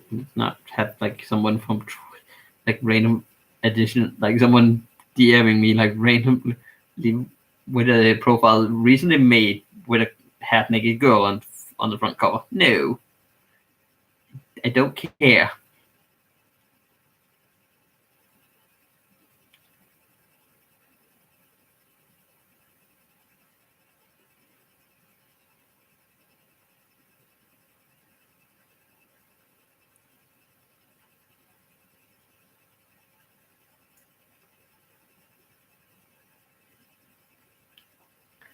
I'm trying to figure out what I'm gonna actually go really quickly and get some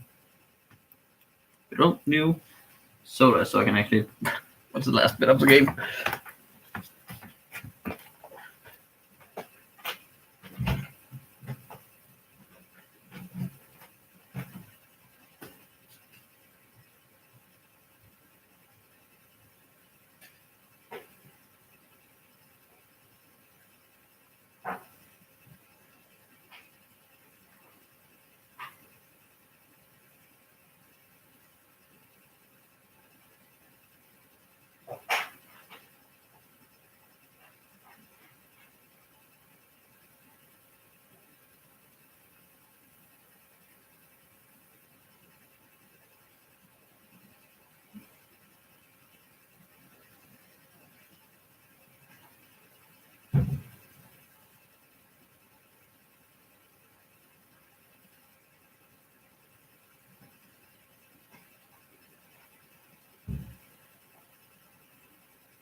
And now I have soda for the last part of the stream, I guess. I think it's been fun trying to do this, but I think maybe I'm gonna wait until like an afternoon game, like one of the Saturday weekend games. I don't know, because it fit just better in my time schedule to do a game at that point. I don't know if I'm gonna do something tomorrow, or if I'm just gonna do the LFR. That might also be a thing.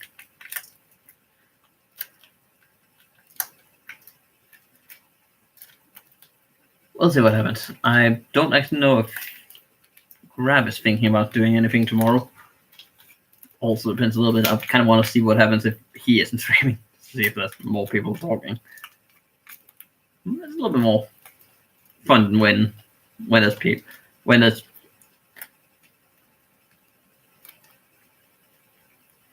as we see Carter Hart, he's going to be important for Philadelphia this season. Like, I'm just going to talk about what they talk about. Carter Hart's going to be important. He has a lot of, I think he has a lot of expectations toward what he can do. I'm really trying to figure out how I need to talk to Grab about that. But yeah, Carter Hart has a lot of expectations on his shoulders that he needs to fulfill, which is obviously not the easiest thing. I don't know if I don't know if OBS Streamlabs would work better than using it directly on YouTube. That might be better because right now I have no Streamlabs. It's literally just via YouTube, via camera. But maybe using Streamlabs would not be the worst idea. There's a few things I need to check still.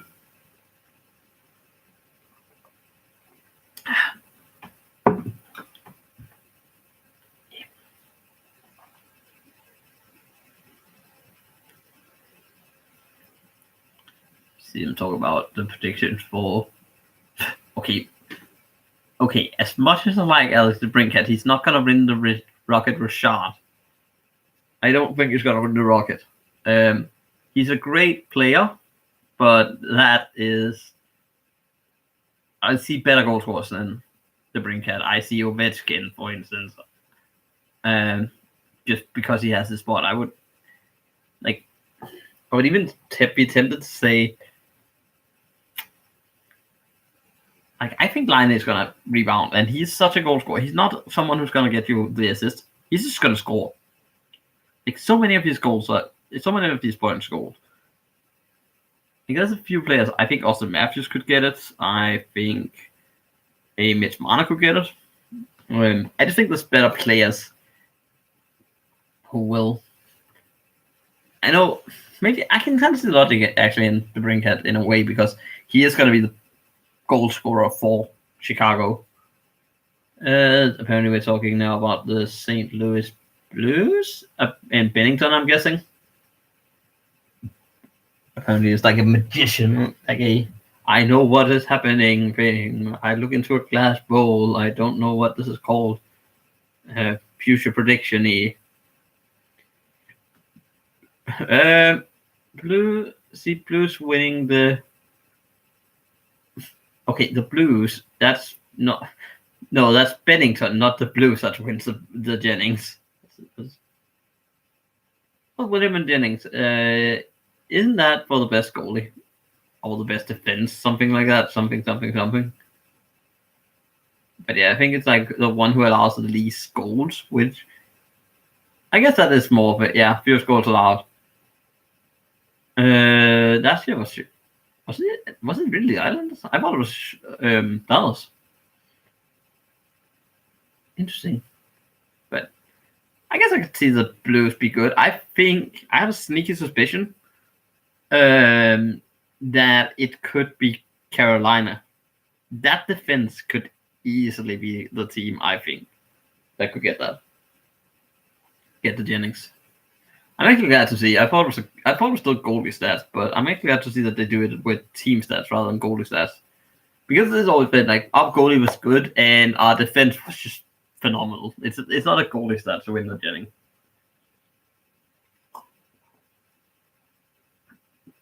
It never has been and never will be, in my opinion. See, he's talking again. I don't know. It's like a Paul Merlin. And I think we're talking about Vegas. Now, William Karlsson scoring goals. Ivan de Fleury saving pucks. Mark Stone scoring goals. Who I think Mark Stone's going to be brilliant this season. I really, really do think so. I have high expectation for Mike Stone. I think he will be solid. I really do think he will be very, very solid. As the number one seed in the West. Ooh. You know what? I could see it. I could actually see Vegas being the number one seed. I see them and the Avs as the front runners in that. I know you can take it off from last season. I think they are probably the biggest teams. I think where where I would say it's them, Sharks, and the Avs. I think that's going to be fighting for the top spot in the West. I think the Avs are a little bit too young still. I think they're too inexperienced. Maybe that kind of works in the favor of them in the regular season and haunts them a little bit in the playoff, but they have a great team in Colorado. Unfortunately, I hate saying it, but they do. Let's just not kid ourselves. But I think they're still 1 year away from it being completely good and actually like contender good. I think they will be going to the second round. I think that's where the Avs adventure stops. I think from the West, I actually think Vegas is going to make it again. And this time, I kind of want to say I actually think they're winning. That's my early prediction. I know everyone will go, oh, but what about Toronto? What about Tampa? What about Florida? Even I would say is a good option. What about Caps? What about this team? What about this team? I would say I still think the best team, like the team with the most hunger, in my opinion, and the most team etiquette, in a way, for me, that's Vegas, no doubt. And we have something about Nathan McKinnon. Again, whenever you're speaking about the Avs, he's definitely a player you have to mention. Winning the Art Ross, that sounds possible. Doesn't sound like the most ludicrous statement.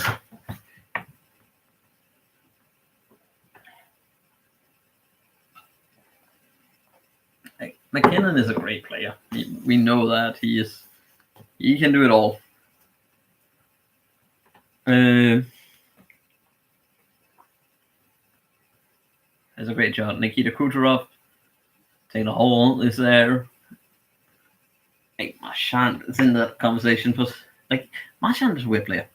Like, he's such a talented player, but man, he has so much talent. He should be so much more talked about. But I think because of his playing style, you only remember his bad antics. And that kind of hampers a little bit when you talk about his qualities as a player himself. Which is a little bit of a weird way to kind of look into it, but yeah. Let's see. Last prediction, I'm guessing, before we actually go back to Toronto. I kind of want to watch that game. Also, I know I'm doing the normally like one of those French girls, but it's what? It's 3 a.m. in Denmark, and I'm watching hockey. Oh dear. What am I mentioning again? Why I'm watching hockey?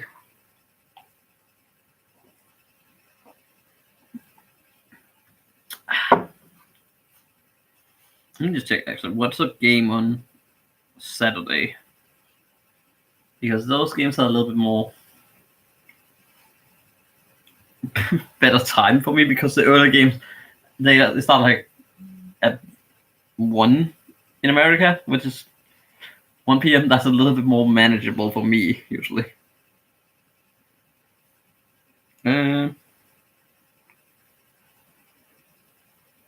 Just see if I can like eat beforehand. Let me check what's the game. Is there really no game on Saturday? Like at an early time? Okay, that's not exactly early either. That sucks. Well, that's me. I'll probably try and stream the Minnesota game then tomorrow and then leave it until there's more of a time period where it's like I can see it. Oh, that's a game I can stream or when I have a time period when parents aren't in the house or siblings aren't in the house. That's kind of downhill here because I can't exactly overexpress myself. I can't go out into announcer mode where I have to scream at every big chance. I have to be a little bit more level-headed, which is potentially a good thing for when you watch a Minnesota game, when you try to live stream and actually act and, well, not act, but you try to put yourself out there a little bit and you want to showcase what skills you have. That's a little bit more. It's a little bit more demanding almost.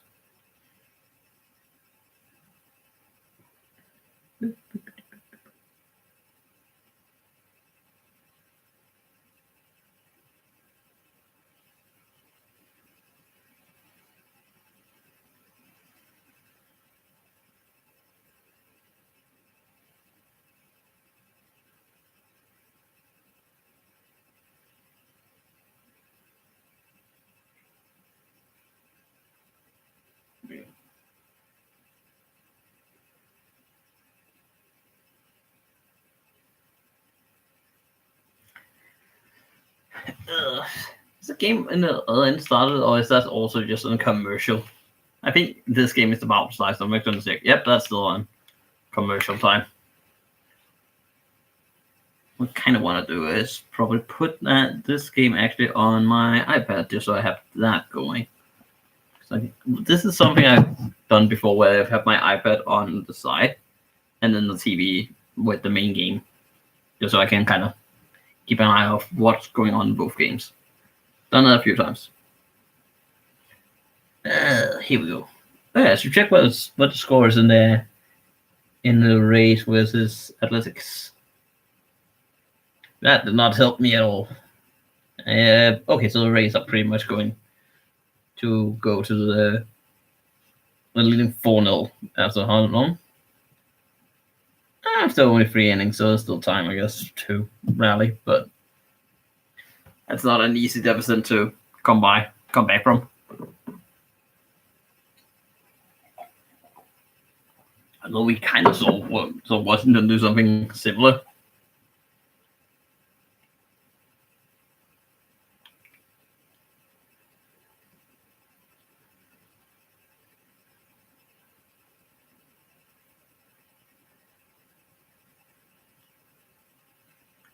As you see, I think Breaker Chuck is back on the ice. That's important. He got hit by something on like the eye right here, so he has definitely been stitched up.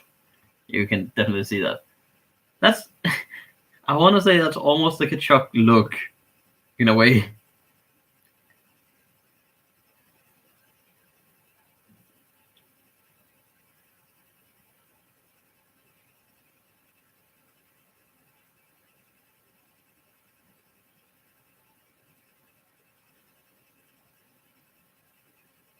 But yeah, as we go into the third period, it's being dumped in by Toronto, and it kind of looks like we're going back to this, where it's just good pass actually, a good streaking pass, but Toronto kind of intercepts Frederick Anderson behind the net to Morgan Riley, and Toronto kind of gets it out of the zone. But it will be interesting. 4-2 to Toronto going into the third period. Mitch Marner to Tyson. Coach Ceci almost with a great move.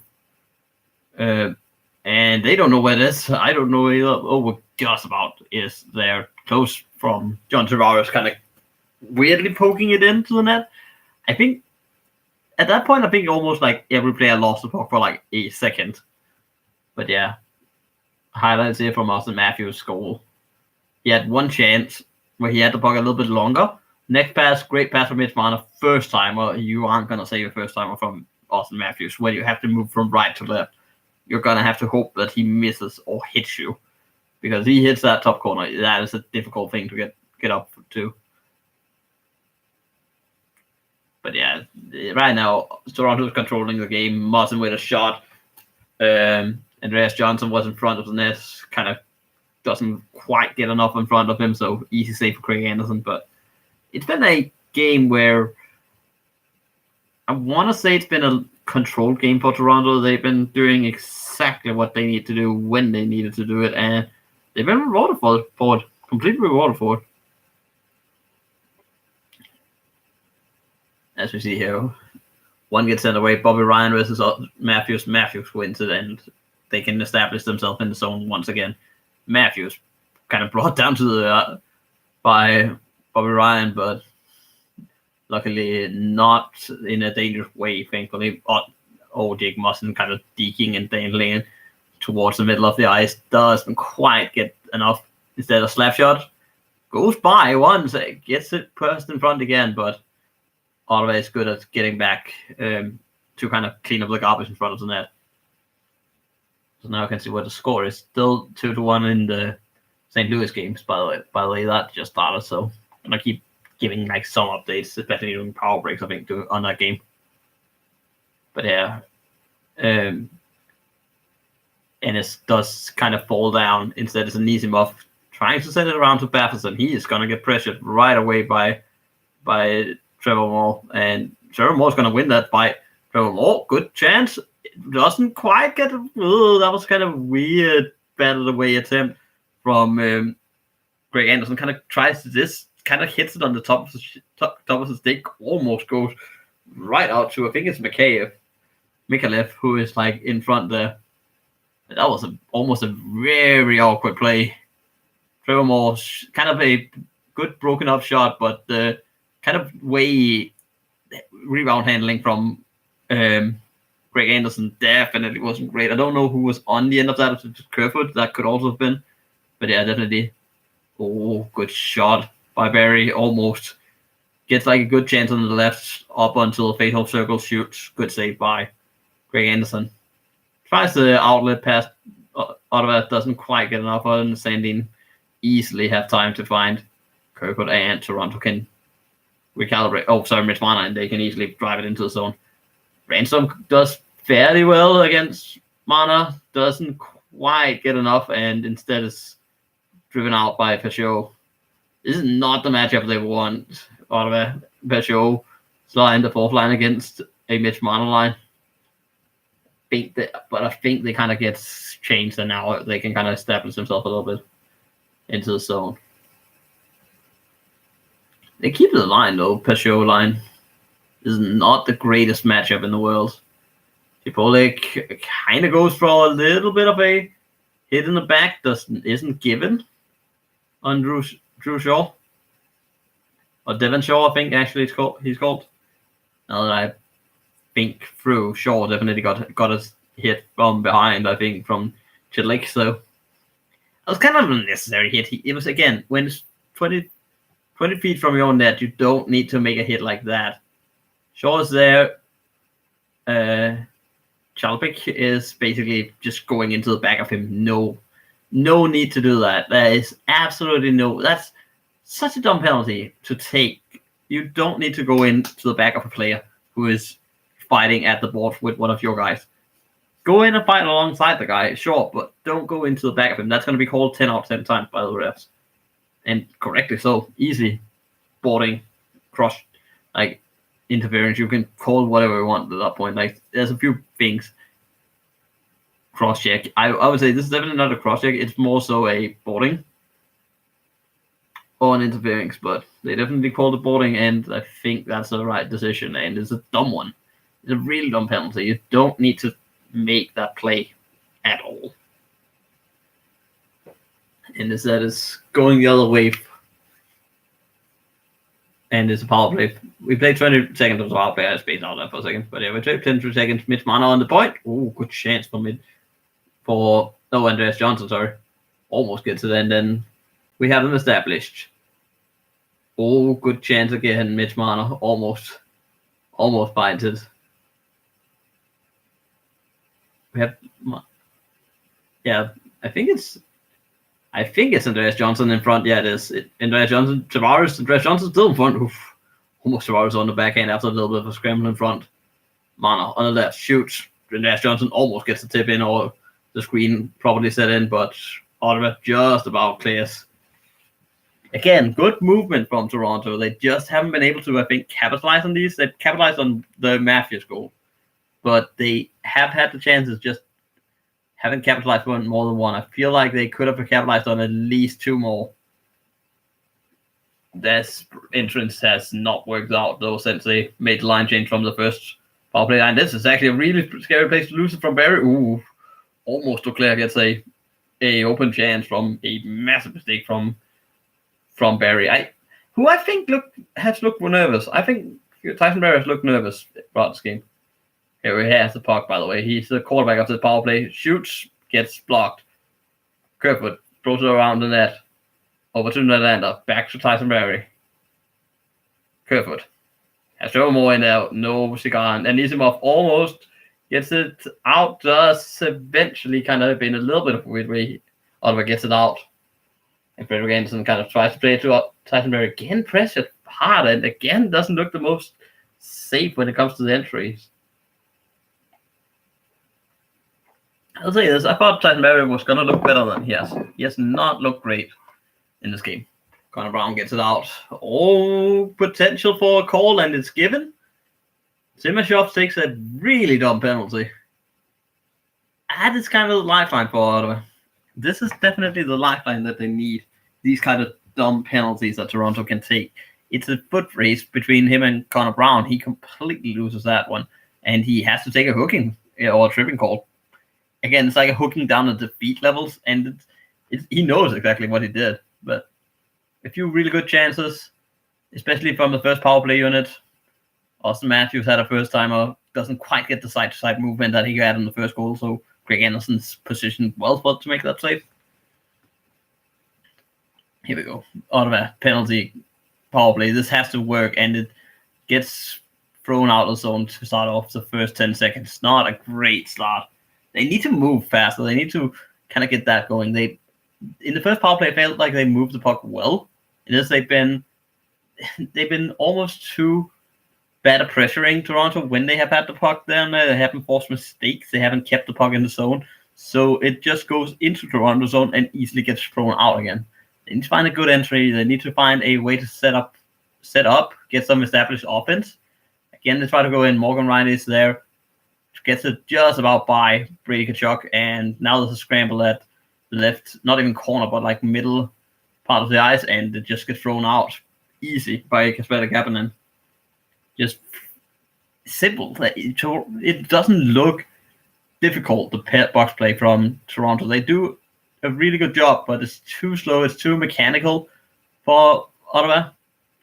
Too much lack of fantasy. Now, to say that, of course, they establish themselves in the zone. Get it moved up around. Brainstorm. Tyranny, and he loses puck. Again, too stationary. It's like, if you don't have a lane of a pass, shoot the puck on net. Get the puck on net. That was what was working for you a lot of the time. Get the puck on net. Try to get some traffic. But again, it's way too stationary. It's way too, like, we throw it into the zone, then we don't get in on the forecheck properly, like in cohesion, and Mitch Marner can just drive it out. Again, this time again, it's been so easy, so frustratingly easy to see them just constantly make bad mistakes with it, not putting any kind of pressure on the power play. Like, this is probably, like, I thought the first one was depressing. This is almost as depressing. They had like a slight established second, but it's been too easy, too mechanical. And here a shot, easy save for Frederik Andersen to end it off. Like, that was the best chance, was from the left when it just go in an entry shot. That cannot be what you get in a power play. And this is actually the second power play in a row where I think in those two power plays combined, they have one shot, and that was the last one. And I don't even know if that counts as a power play shot.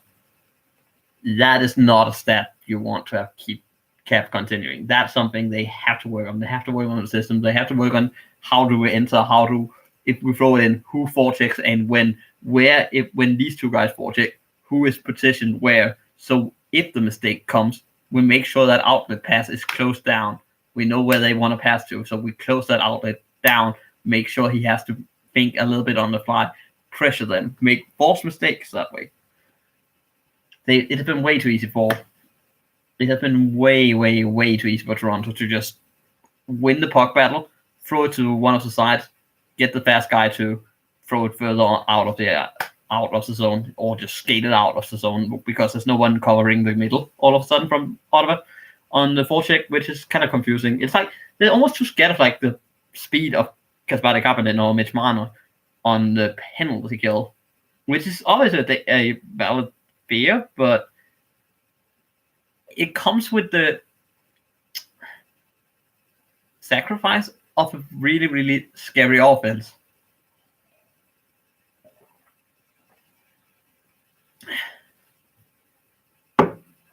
As we look at, I think it's the one that Larry McDonald won with Calgary. That's the thing that we look. Lenny McDonald. Sorry, not Larry. Lenny McDonald. Also, it's Ottawa. Sorry, not Ottawa. Where the hell how did you not score that one? Capitals almost scored. Lars Eller with a great feed to, I think it's Rana. That should probably have been a goal. So Lars Eller was close on the rebound to put it back in. I think another Capitals is definitely playing well from what I've seen. But as the game starts, and we go back to the run Hayes, that is such a bad play by Bobby Ryan. I really think you have to be smarter on that one by Bobby Ryan. I don't know if you get an advantage from it. And that's the thing. If you don't get an advantage, why are you there? Why are you so... you can wait half a second, still get the puck in the same position, and still throw that off to Ron Hainsey, and that goal count. It's just undisciplined by Bobby Ryan, who should be one of the vets, who should know better at this point than to do that. It's gonna be cold. 10 out of 10 times it's gonna be cold. Especially with the replay. And correctly so, there's no. It's not those where it's like, is it like a centimeter off the ground? He has it this high off the ground. It's an easy one to call for a ref. And that was a 3-2 goal for Ottawa. That could have changed the game a little bit. It did not. And well, they find themselves in a hole, I think, offensively, I can't see them dig out of, because they had the first period, they created chances. In the second, they had a flurry of like 2-3 minutes where they actually got 2 goals. One that was unfortunately disallowed. But outside that, they have been so lacking, so on the back heel. And when they tried, it's been off like silly mistakes, and it's been like a half chance more than anything. I have a really hard time. If Toronto decides to just shut down the mistakes, just keep defensively smart, I see them winning this game, like, without any problem at all. I don't think Toronto needs any more goals. I really don't. They just need to play disciplined hockey defensively, smart hockey. Obviously, don't turtle. You cannot turtle, because that just gives momentum. But like, keep the style of play hockey where it forces them to take the initiative, make them try and go into the zone. Make sure you hit them on the counter, because you have the players for it. Make sure you win your puck battles. Play the smart outlet pass, because Toronto, they can't follow you on them, and then you win. If you establish possession as well in that zone, just like establish like 2-3 minutes in that zone, they won't be able to follow you. Like, this is a game that's in Toronto's court right now, completely. But they try to get Tyler Ennis against Marincin. That's probably a good race. Sandin kind of loses it, but it's actually really good defense by Marincin on that one. I think he does the right thing there, just takes the body rather than go for the puck, because that's a foot race he's not going to win against Tyler Ennis.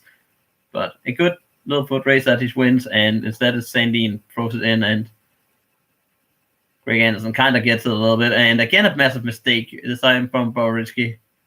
Since Ennis doesn't quite get the handle on that, looks more like the Minnesota Wild. Tyler Ennis, I don't know. And not really love. Tyson Berry with a good spin move of Batherson. With the big lead. Oh, what a pass. What a goal. Tyson Berry just welcomed Derek Batherson to the league in like the most humiliating style in the world. Carl Dubas on his phone with Tim Hortons. Very happy about that. And it's Mikhailov, who the newcomer from I think he came from the KHL. It was like one of those where like, oh, we want this guy. Who is this guy again? If you don't watch the KHL, at least, I kind of knew a little bit about him from watching the Worlds. He's been there a few times for Team Russia, but that is a good pass. That's a great pass. Spin move from Batherson on the left side, passes in front, and it's a wide open cage. Again, another impossible job for Craig Anderson. Have to move from the left side to the right side in an instant. You can't do that. And that's just an easy goal for Mikhailov, who has the puck again. I don't know what they're wrestling for. Maybe a high stick or a hand pass. But yeah, doesn't matter. I've been a little bit after him in this game. I don't think he has had a great game. That is a brilliant spin move. I think defensively it looked a little bit shaky. That offensively, that's what you have him for. These kind of spin moves, these kind of power play lines. He's gonna be the direct replacement of Jake Gardner, and hopefully a little bit more steady in the defensive end, while still having that offensive firepower. I think he is usually almost a good chance there for Toronto. Tries twice to get it in front. Another time kind of works just about a stick, gets on it from Ottawa as they pass it over to Duclair, who's been a little bit more invisible, try to fight tyranny, doesn't quite work. And yeah, this looks like, when last time I said it was an impossible climb, this looks just beyond that. Easy shot again from Zaitsev on Fredrik Andersen. He's having those all day. But yeah, 5-2. This game looks about as ice as could be. Mikhailov looks really, he's like that. He has a smile, that Russian. But yeah, Carl Dubas happy on the phone. He's probably like just going, we already knew that he was good. But I think Tyson Berry has looked kind of bad in this game, honestly. I feel like he has been unsecure in a lot of situations. Offensively, he's looked fine. I think he's looked very well there. He's better give shots. He has been power playing the second power play line decently. But I feel like he's been a little bit too easy to pressure and made a few uncharacteristic mistakes. I think he's better defensively than what he's shown today. Also, in the other game, it's still 2-1. No, almost 2-2 now. But as Ovechkin almost had a chance to basically walk into the zone. But it's basically still 2-1 St. Louis in that game. As we currently see something about the Carolina Hurricanes. They somehow won Stanley Cup. I still don't know how they did that, but to be honest, I think they're going to be good this year. Carolina, I think they're going to be very good. Sadly, with Nino right on, because of that trade, I think they are. Especially, I think they're going to be very good because they got Nino Ryder for a player they were going to waiver. They were going to waiver Victor Rask. Instead, they got Nino Ryder for him. They saved cap room. I think in the long run, if they're going to waiver him, they were going to buy him out, which means that he would have been $2 million per for like a few years, for a little while. But again, it would have been a little bit more manageable. Oh yeah, next game is Canucks versus Oilers. That's going to be a game I'm not going to be streaming, unfortunately. But yeah, this has been a game where I think Toronto has done exactly what they needed to do. No ways about it. They've done exactly the right amount of it. Hey, Lauren, how you doing? Welcome to the stream. But yeah, Toronto's done exactly what they needed to do. After a shaky first period, deservedly behind, I think they got their behinds in gear. They made the right adjustments. They kind of closed down a little bit defensively. They saw the plan that Ottawa had, which was to pressure them high, and then they made them pay for it on like forechecking themselves. Like, make sure those outlet passes can't come. Make sure they have to dump it deep before they're ready. Make sure that they are the one making the mistake. Gas them out. Eventually, that kind of high-end forecheck that we saw from Ottawa in the first period, that runs out.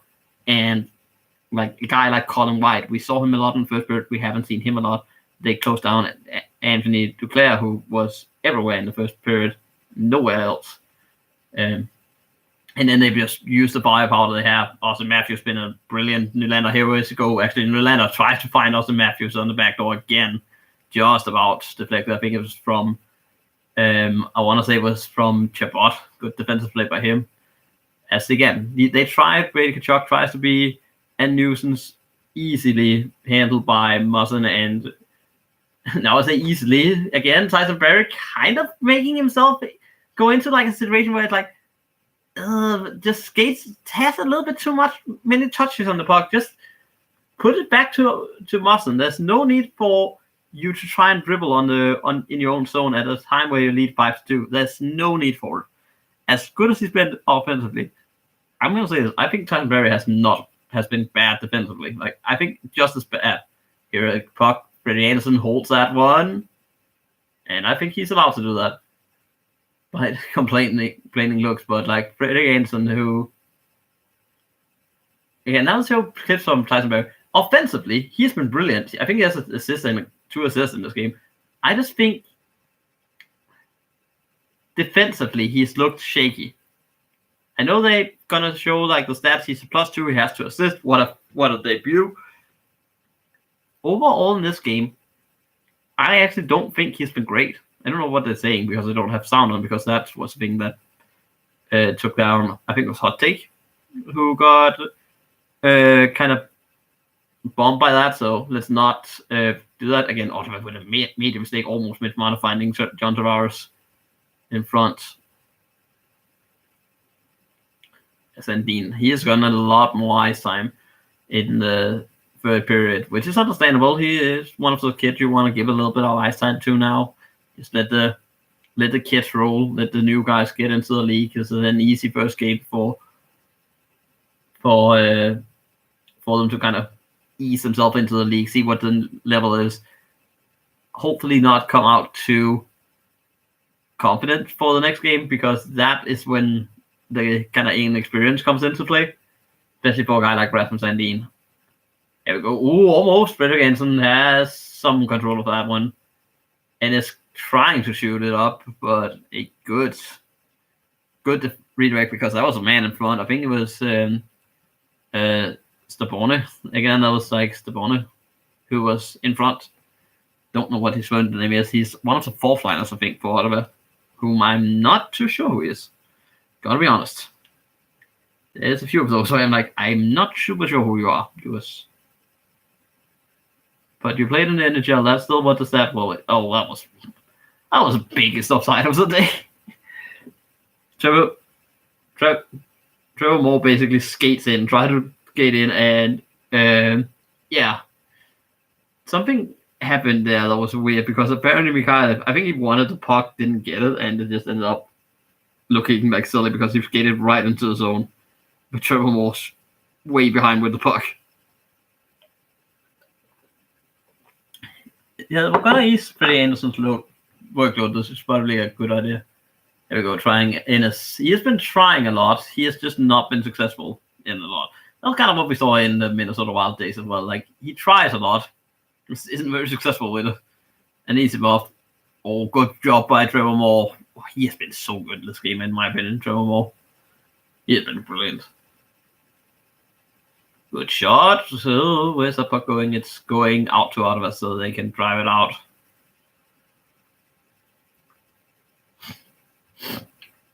As for Anderson, he looks to not get the best of nice stats if you look at the classic stats. I think the shots that went in was not his fault, and I think he had a few very good saves. So I think if you look at the expected goals against average, expected like high-end chances that he faced, I think he has been doing exactly what he has to do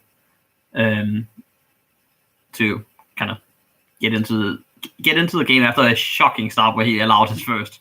I think Fredrik Andersen has done what has been asked of him.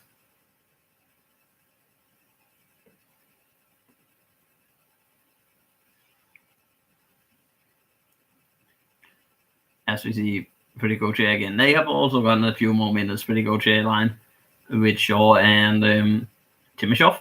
They have all gotten kind of a little bit more. Oh, Freddie Andersen kind of with a weird bubble and pop. Puck doesn't quite get enough of that, but it's handled well by Sandin, actually, despite a little bit moment of worry from Freddie Andersen on that one. It's an easy shot. It just bubbles in front of him, and he kind of has to bat it out a little bit hard to Sandin. Pretty good job, wins it, and Marinson kind of blocks it out the way. Again, they can't establish anything. Even against the fourth line with the first line, they can't establish like pressure, as they just cleared Toronto, and it looks more like this is what they wanted. Also, I think a shot just went in from like how did that go in? Capitals just scored, I think, from a bullet from outside from the blue line. That does not hit anything. It just beats Bennington like on the shoulder. That's that one he has to have. Here, good dump in. Nylander, who has been brilliant as well. I think a lot of Toronto players have been good. Nylander has been nice as well in the second two period. Gets a puck, wins the puck race, nullifies the icing, and there's 5 minutes left of the third period of the game. So it looks to be an expected win. It was a little bit of a scare, but not without a scare, I think. But it has been more what to expect in the last two periods. A good shave by Fredrik Andersen. Great reaction save as Tyler Ennis gets the puck first time said in the middle of the slot, completely wide open. Tyler Ennis again, pass back. Oh, almost finds Stabone in front, and now it's kind of Ottawa with a little bit of pressure, but good save by Freddie Andersen. Really high end save by Fredrik Andersen on what was a quality save chance for Tyler Ennis. First time slap shot from the slot almost, like, and it was a chance where Fredrik Andersen just beat him with the blocker. What a save. Yeah, it comes out weirdly. Tyler Ennis first time. Oh, Petrova actually first time said. And it's a brilliant blocker save by Frederick Anderson. That is when Frederick Anderson be good. He had one in his first period as well when it was 1-0. If that goes in, it's 2-0 Ottawa in the first period. That can shake a team. That can shake the Scotiabank Arena a lot if that goes in. But he stood tall in that period, kept them in the game. Even if he allowed the first one, he kept them in, kept the composure, didn't get rattled by it. And he's been standing tall since. Back over 900 in save percentage as well, so. Well, back over 90, sorry, in save percentage, so. That's good to see. As a Dane, gotta support the Danes and the Danes, and like him and Nikolai Ehlers kind of a discussion of who's the best. Let's just say Fredrik Andersen is the most important Danish player we have in the moment. As we look at the North Star, hey, North Star. Don't have stuff from the North Star. Should we get some North Star stuff? They had some really nice helmets actually. I like that they had like proper green helmets back in the day for the North Star. Kind of wish some Minnesota had that kind of really bright. Yeah, Dallas, you're still not the North Star. I know you're the Stars, but you're not the North Star. You're the Lone Star. It's not the same team.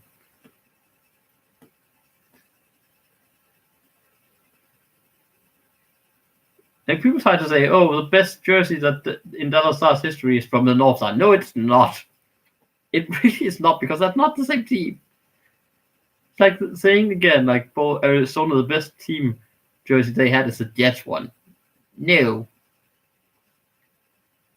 They actually make it, as we I think go through the goals.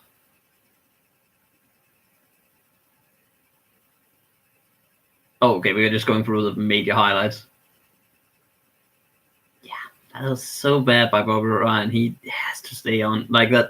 I just saw the Haiti goal. Bobby Ryan, he could have been there was moments where this game could have been more close than it was. If they played it a little bit more smart, a little bit more disciplined, especially in the second period, I think they could have played that a lot more different. They got punished on their own mistakes, got rattled by Toronto adjusting to the tactics, and that hurt them. Here we go. Maybe there's a little bit of a thing here, a little bit of like something going on here. Tkachuk gets it back. Shot gets blocked from Chabot. Instead, they can kind of roll on inside, so it wins the puck. With 3 minutes left of the game, kind of looking like an easy win. This one for Toronto. No real danger. They doubled them in shots so far, Toronto, so it's just one of those where you play a little bit for your goaltender at this point. More than anything, which chance maybe for Ottawa. Bit of confusion. Boritsky is close to getting on the score sheet in front of the net. Just about doesn't get to the puck. And it played back inside. Fredrik Andersen. Oh, Fredrik Andersen with a bad pass. Mishandle. I think there was a little bit of a miscue between him and Tyson Berry. Oh, Fredrik Andersen with a rebound. Score! Bobby Ryan. Bad giveaway by Fredrik Andersen and a bad rebound. That was not a good goal by Fredrik Andersen. I think the start of his play is started by Fredrik Andersen giving it right away to Ottawa. I think him and Tyson Berry misunderstand each other, what they want. He's trying to find Matthews, doesn't quite get it. Instead, it's kind of thrown in. There's nobody in the middle. Fredrik Andersen gives a rebound right out there from a shot on the side. He has to handle that rebound a lot better, and it goes 5-hole on him from Bobby Ryan. Well, it might not make it close. It's a little bit too late, but there's no real celebration either. But it's definitely one Fredrik Andersen will be happy to allow.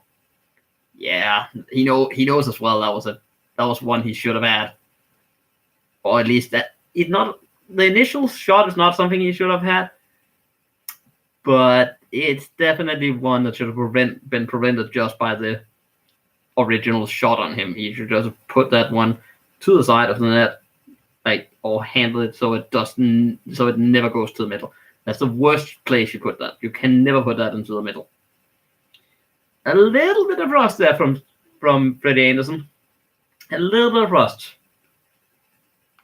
But again, it's in a game where I think you can afford it. It's one of those times where you go, well, this is a moment of a game where it doesn't look like this will be costly.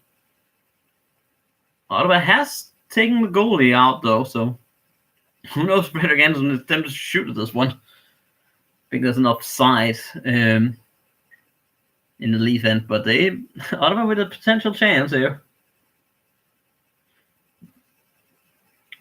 But yeah, a little bit of dramatics, but 2 minutes left. I don't see Ottawa coming back in this, even if that is definitely been seen before. A little bit of a miscue here from Morgan Riley. Doesn't quite get out, but eventually he clears it, and it's going to an icing. Well, slight drama, maybe. Greg Anderson's watching from the bench. He knows that there might be a chance here. Probably like a little bit annoyed they got that fifth one, because this could have been really, really interesting had this happened like a few with a scoreline of only down by one. This would have been a really costly mistake by Frederick Anderson. It's not a dangerous situation. He just needs to either hold it or not. Jabot with a shot, easy save for Frederick Anderson. No traffic in front. They tried to bring out Kasperi Kapanen and doesn't quite do it, and Jabot wins the foot race. Connor Brown picks it up, throws it around. That one has to be won by Colin White. He does. Connor Brown takes it on. Let's see here. They established some possession now. Oh, a shot from Anthony Duclair with Brady Tkachuk right in front, but this time Freddie Anderson leaves no rebound, no drama from the Leafs netminder. And yeah, well, they're 1 minute 50. They are trying. I'll give Ottawa this. They are definitely trying, but in a situation they definitely did not need it. But let's see here. That's one that they'll be annoying by throwing the fourth line out in this. This is an interesting call by Mike Babcock to join the fourth line at this point. But I guess you try something at this point. Like, you still have Morgan Riley out there. They do win it. They go for the net. Is that gonna roll in? Nope, it's not. I'm not sure what's being whistled. If they whistle for I'm not sure what's being whistled right now. Oh, they probably whistled for a high stick. I think that high stick may have saved the goal. But Toronto wins it. They can kind of play it around a little bit in their own zone. I think that's it. Under a minute left, down by 2. I don't think Ottawa is going to come back here in this game. Throws it deep. It has to be taken up right now by Brandstrom. He kind of does it well. Gets the breakout. Tkachuk throws it in. Then you need Anisimov. Then you need your other guys to win this battle. They don't quite. Brandstrom keeps it in. Kind of Anisimov almost gets a really good chance. Tyler Ennis. 30 seconds left. They have to win this puck and get it on net. Brandstrom. He has to take a shot. Ties the dribble a little bit too much. Just shoot the puck instead of deking. Oh, rebound! Ooh, great chance for Tyler Ennis. Almost a great bit of drama, but eventually it's being taken out. Austin Matthews for the hat trick. Doesn't quite seem to get it in the first area. No, doesn't get the hat trick. And it seems that there's a player down. I wonder what happened there at the end. Austin Matthews tried to cut the net off, but I think the defensive efforts just about saves the goal by Brandstrom, and he feels that one, but a little bit of heroics from him for that. Denying a hat-trick goal from Matthews. He tries to cut in, throws it deep, doesn't quite get it on the end of it, and Brandstrom, oh dear, he gets hit by the skate. Oh dear.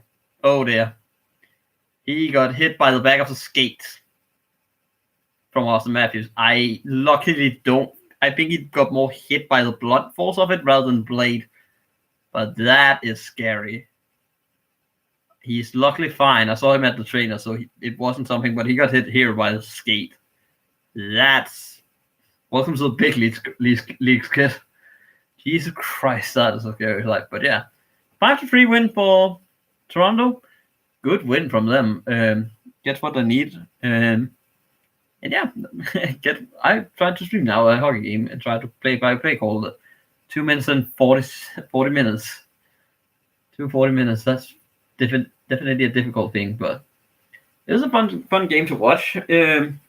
I think the first period was Ottawa. I think they deserved to lead that one, but since then Toronto put the working gloves on, started working well. Tavares, Matthews, Nylander, Mana all started getting into the game. They shut it down defensively, and especially I think Mussen did well defensively. Morgan Riley did well. Sandin for his first game was admirable, very admirable. Tyson Barrie offensively brilliant. Defensively, I think he looks shaky, but that's not what's going to look in the stat papers tomorrow. It's going to look that he got 2 goals, and that's what matters for them. But at least that's it for this game. Thank you very much for watching this one. If you want to watch more streams like this, go to Gravity. He's streaming the last period soon of the Capitals versus St. Louis games, which is 2-2 at the moment. But yeah, thank you very much for watching, and goodbye.